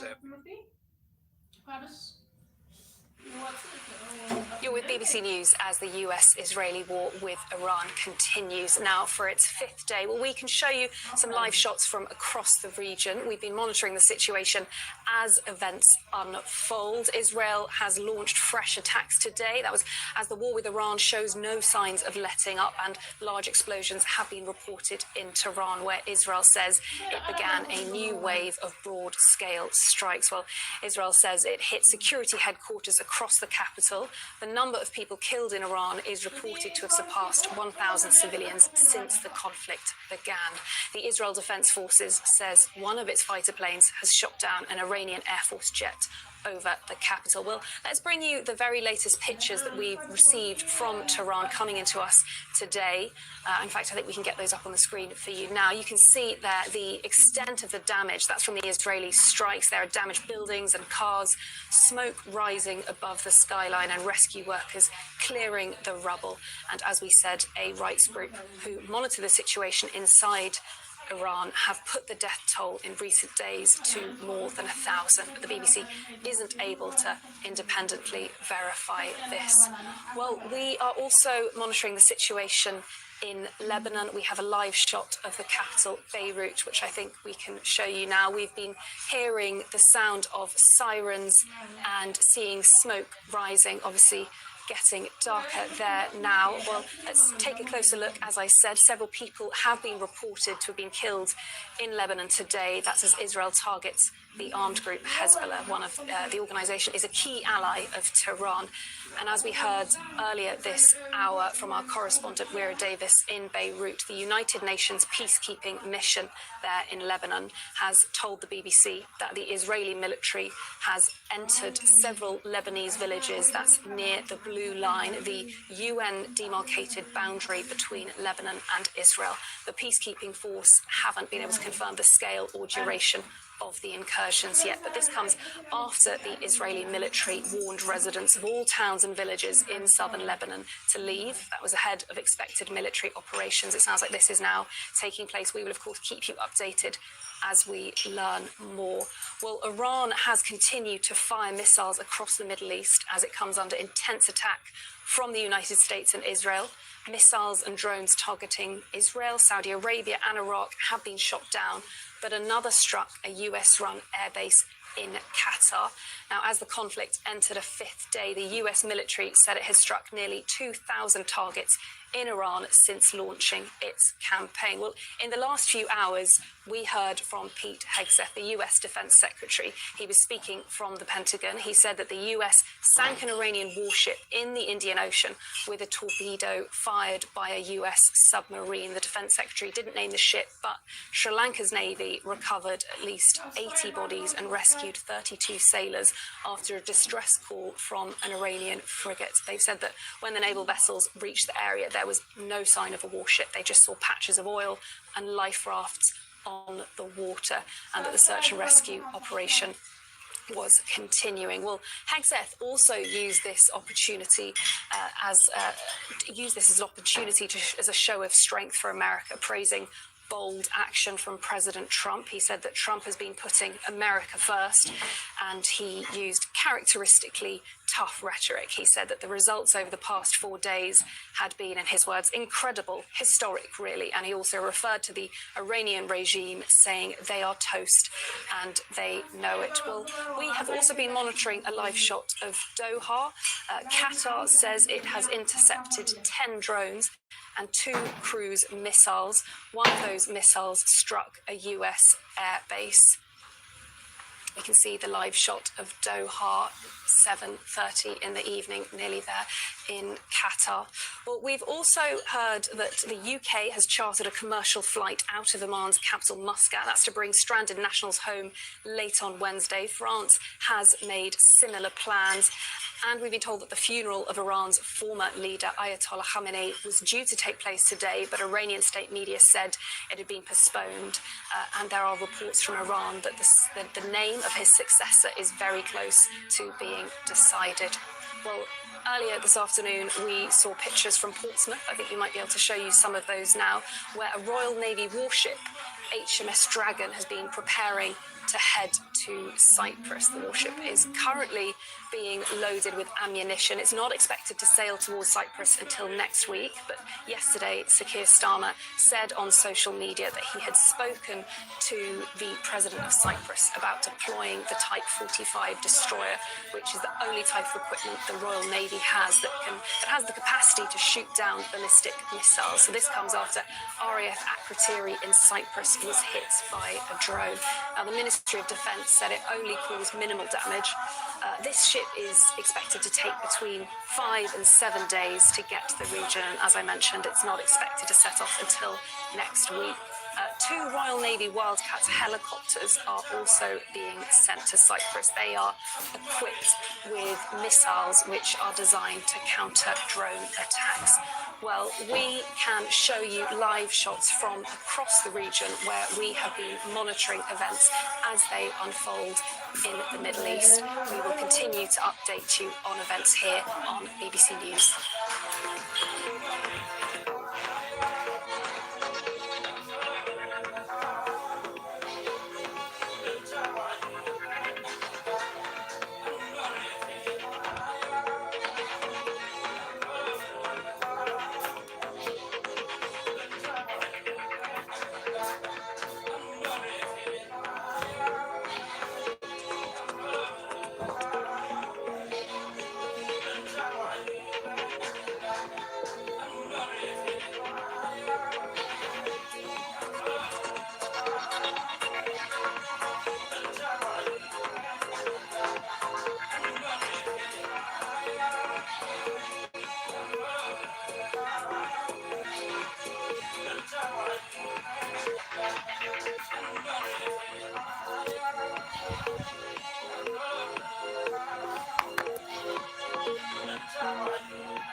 The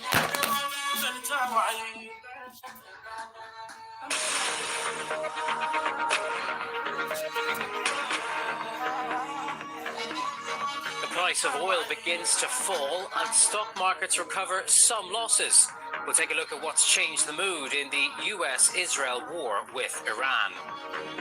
The threat to global energy supplies remains, though. Iran's Revolutionary Guards say they have complete control of the crucial Strait of Hormuz, through which a fifth of the world's oil and gas is transported. And in its trade war, the White House says it's ready to impose its new tariff regime, and President Trump threatens a trade embargo on Spain. Welcome to Business Today. I'm Ty Genreich. Thank you for joining me. European and US markets have been trading higher today, and the price of oil has begun to fall. This after President Trump said the US Navy would safeguard tanker traffic through the Strait of Hormuz, that vital shipping channel for oil and gas supplies. The mood on equity markets has also been shifted by a report in the New York Times, unconfirmed by the BBC, which suggests that Iranian intelligence operatives have secretly reached out to their US counterparts to try to find a way to end the US and Israeli attacks on Iran. Well, Samira Hussein's been watching the latest market movements from New York for us. Samira, what more can you tell us about what has changed the mood? Is the people who really... Well, it's certainly a very different scene on financial markets here in the United States than what we saw, say, about this time yesterday when markets had dropped about 1,200 points. Investors seem to be a little bit more confident, but they still remain cautious. So even though we're seeing trading in the red, investors are still being quite trepidatious in terms of the kinds of movements that are happening on Wall Street. Helping, of course, is the fact that the price of oil has not risen even further. And so that's given investors a little bit of confidence in terms of just how they're going to be trading. Virtually nothing. This is such a large problem, and he needs dealing with. I see True Social. He did indicate that he would be efforting reasonable insurance for vessels that are traveling through the Gulf, and that seemed to have given some pause to some investors. For sure. He talked about insurance. He also talked about the US Navy actually protecting tankers that pass through that Strait of Hormuz. What are you hearing about how realistic that level of protection could be? Well, the issue is certainly not an insurance issue. So when that sort of statement came out, while it's all well and good, the issue is really, it has to do with safety. But remember, when President Trump did mention that he would use the U.S. Navy to protect vessels going through the Strait of Hormuz, he was very quick to say, if necessary. So it still leaves a lot of question. I mean, in theory, yes, many experts say that that would be great, but the reality on the ground is a little bit more disconcerting. Okay, Samira Hussein in New York, thank you very much for that. Well, stock exchanges in Dubai and Abu Dhabi reopened today to heavy losses after a two-day suspension triggered by Iran's missile and drone strikes on the UAE. The main index in Dubai slid by some 4.7%. Abu Dhabi's ADX closed down 1.9%. The two-day suspension had frozen billions worth of listed assets. Energy names were hard hit, with Dana Gas and TAQA each down 5%, highlighting the concerns around supply disruptions and geopolitical instability. Manas Krani, who's geoeconomics editor at the national newspaper in Dubai, has this analysis of investor sentiment. What I would say is that this market is kind of grasping for any piece of information that allows it to go slightly more optimistic. Do bear in mind, Marco Rubio, the Secretary of State in the United States of America, 24 hours ago said that much worse was to come. I would really emphasize, pause, consider that markets clutch at very small pieces of information. Right now, it's about who is the leadership, who is the next supreme leader in Iran. That is the calculation of risk. Right now here in Dubai, I would say most of the Gulf nations were dealing with terror, not outright war. But Trump making those promises is what the market is clutching on to as something that may make a material difference to moving gas, oil, and shipments through the Strait of Hormuz. I would be a little bit more cautious in wrapping my arms around that. Well, Iran's Revolutionary Guards say they have complete control over that crucial Strait of Hormuz as the Middle East war continued into its 5th day. It is a vital route for the world's oil and gas supplies. Any vessels trying to pass through it have risked damage from missiles and stray drones. Let's speak now to Arsenio Dominguez, who's Secretary General of the International Maritime Organization. Thank you very much for joining us today. Can you bring us up to date with the latest on what it's like or what's going through ships' minds or captains' minds about the Strait of Hormuz? How do you quantify the risk? It's a great concern what we have right now, particularly because if we take into account that 20% of the annual volume of oil trade goes through the Strait of Hormuz, this of course have a global negative effect. But the main concern that I have and the organization has is of course the seafarers. We have around 20,000 seafarers that are actually trapped in this situation. And we can even quantify around 15,000 passengers on cruise ships that are all being affected by what is happening in the Strait of Hormuz. So this is mostly a humanitarian problem related to safety. And speaking of safety, what do you make of what President Trump has had to say about the US Navy potentially protecting, escorting vessels going through the Strait of Hormuz? How much protection could that offer? I mean, we have had these situations in the past. Just recently in the Red Sea, there were countries that got together and they actually provided that protection. It is a short-term solution. It's not sustainable in the longer term. But member states right now, countries in general, are looking into how that can also be put in place. And of course, it will assist and guarantee additional safety for shipping and the people on board. Even if safe passage were to be assured, there's also the cost of insurance potentially adding to the international cost of shipping. How concerned would you be about a drag on the industry or being passed on to consumers through higher prices? What we're experiencing right now is that insurers are actually canceling the insurance coverage or elevating the prices to astronomical levels when it comes to war coverage. Of course, all this will hamper the operations and in general will create additional strain into the economy of the world. So this will pass on the cost from one side to the other. This is something that it has a global ramification. It's not just what is happening in the Strait of Hormuz. Okay, Arsenio Dominguez from the International Maritime Organization. Thank you very much for joining us on Business Today. Well, global trade links already under pressure from Donald Trump's trade wars now face a new strain from the heightened energy prices threatened by the effective closure of the Strait of Hormuz. Tensions have also been escalating between the US and Spain, with President Trump saying he'll entirely cut off trade with the EU's 4th biggest economy. This after Madrid refused to allow US forces to use Spanish bases for its operations against Iran. Ed Price is a geopolitical analyst from New York University's Center for Global Affairs and joins me now. Thanks very much for being with us today, Ed.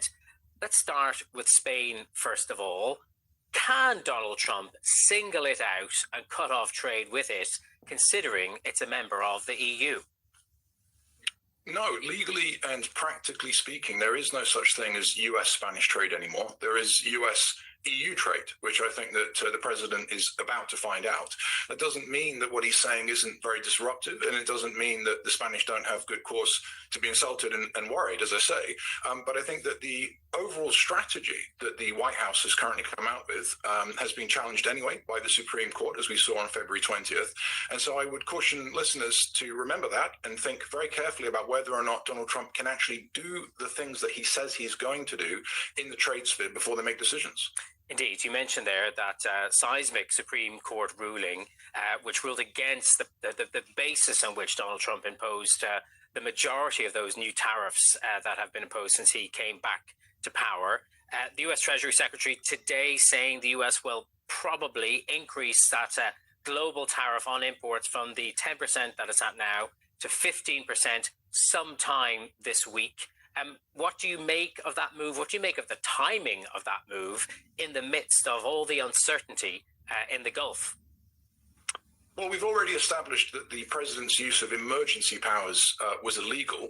And so now we have to ask if the Treasury Secretary's fallback on the 1974 Trade Act is opportune or wise. The White House has taken a knock here, and going from 10% to a 15% universal tariff wasn't their plan A at all. Now, it might have been, to be fair to the president and Scott Bessent, it might have been the case that a few years ago, a slightly higher US tariff for everyone made sense in the context of a new global economy in which previously developing countries are now rich and exporting. But this seesaw back and forth between 10, 15, and in some cases, as we saw with India, 50% has been very disruptive. So to be honest with you, I think that both the president and the Treasury Secretary are on the back foot with their trade strategy. And I would expect to see some arguments, not least even with Congress.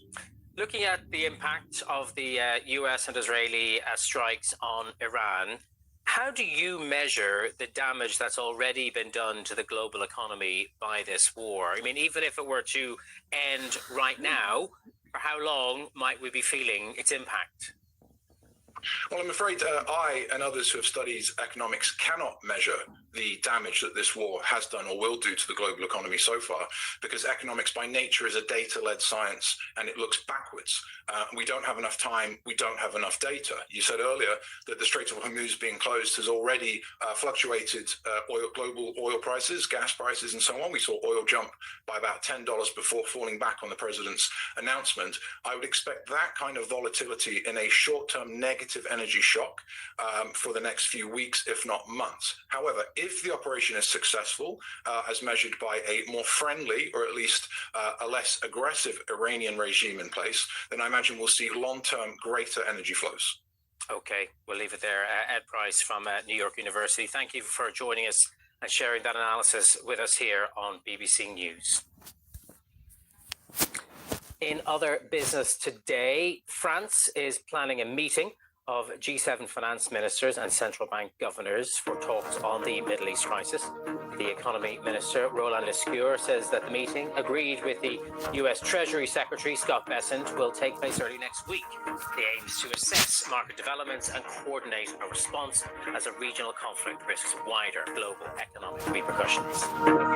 The Chinese shipping giant COSCO will suspend services to and from Gulf countries, including the UAE, Saudi Arabia and Iraq. The group citing those escalating tensions in the Middle East and restrictions on traffic through the Strait of Hormuz. All new bookings on affected routes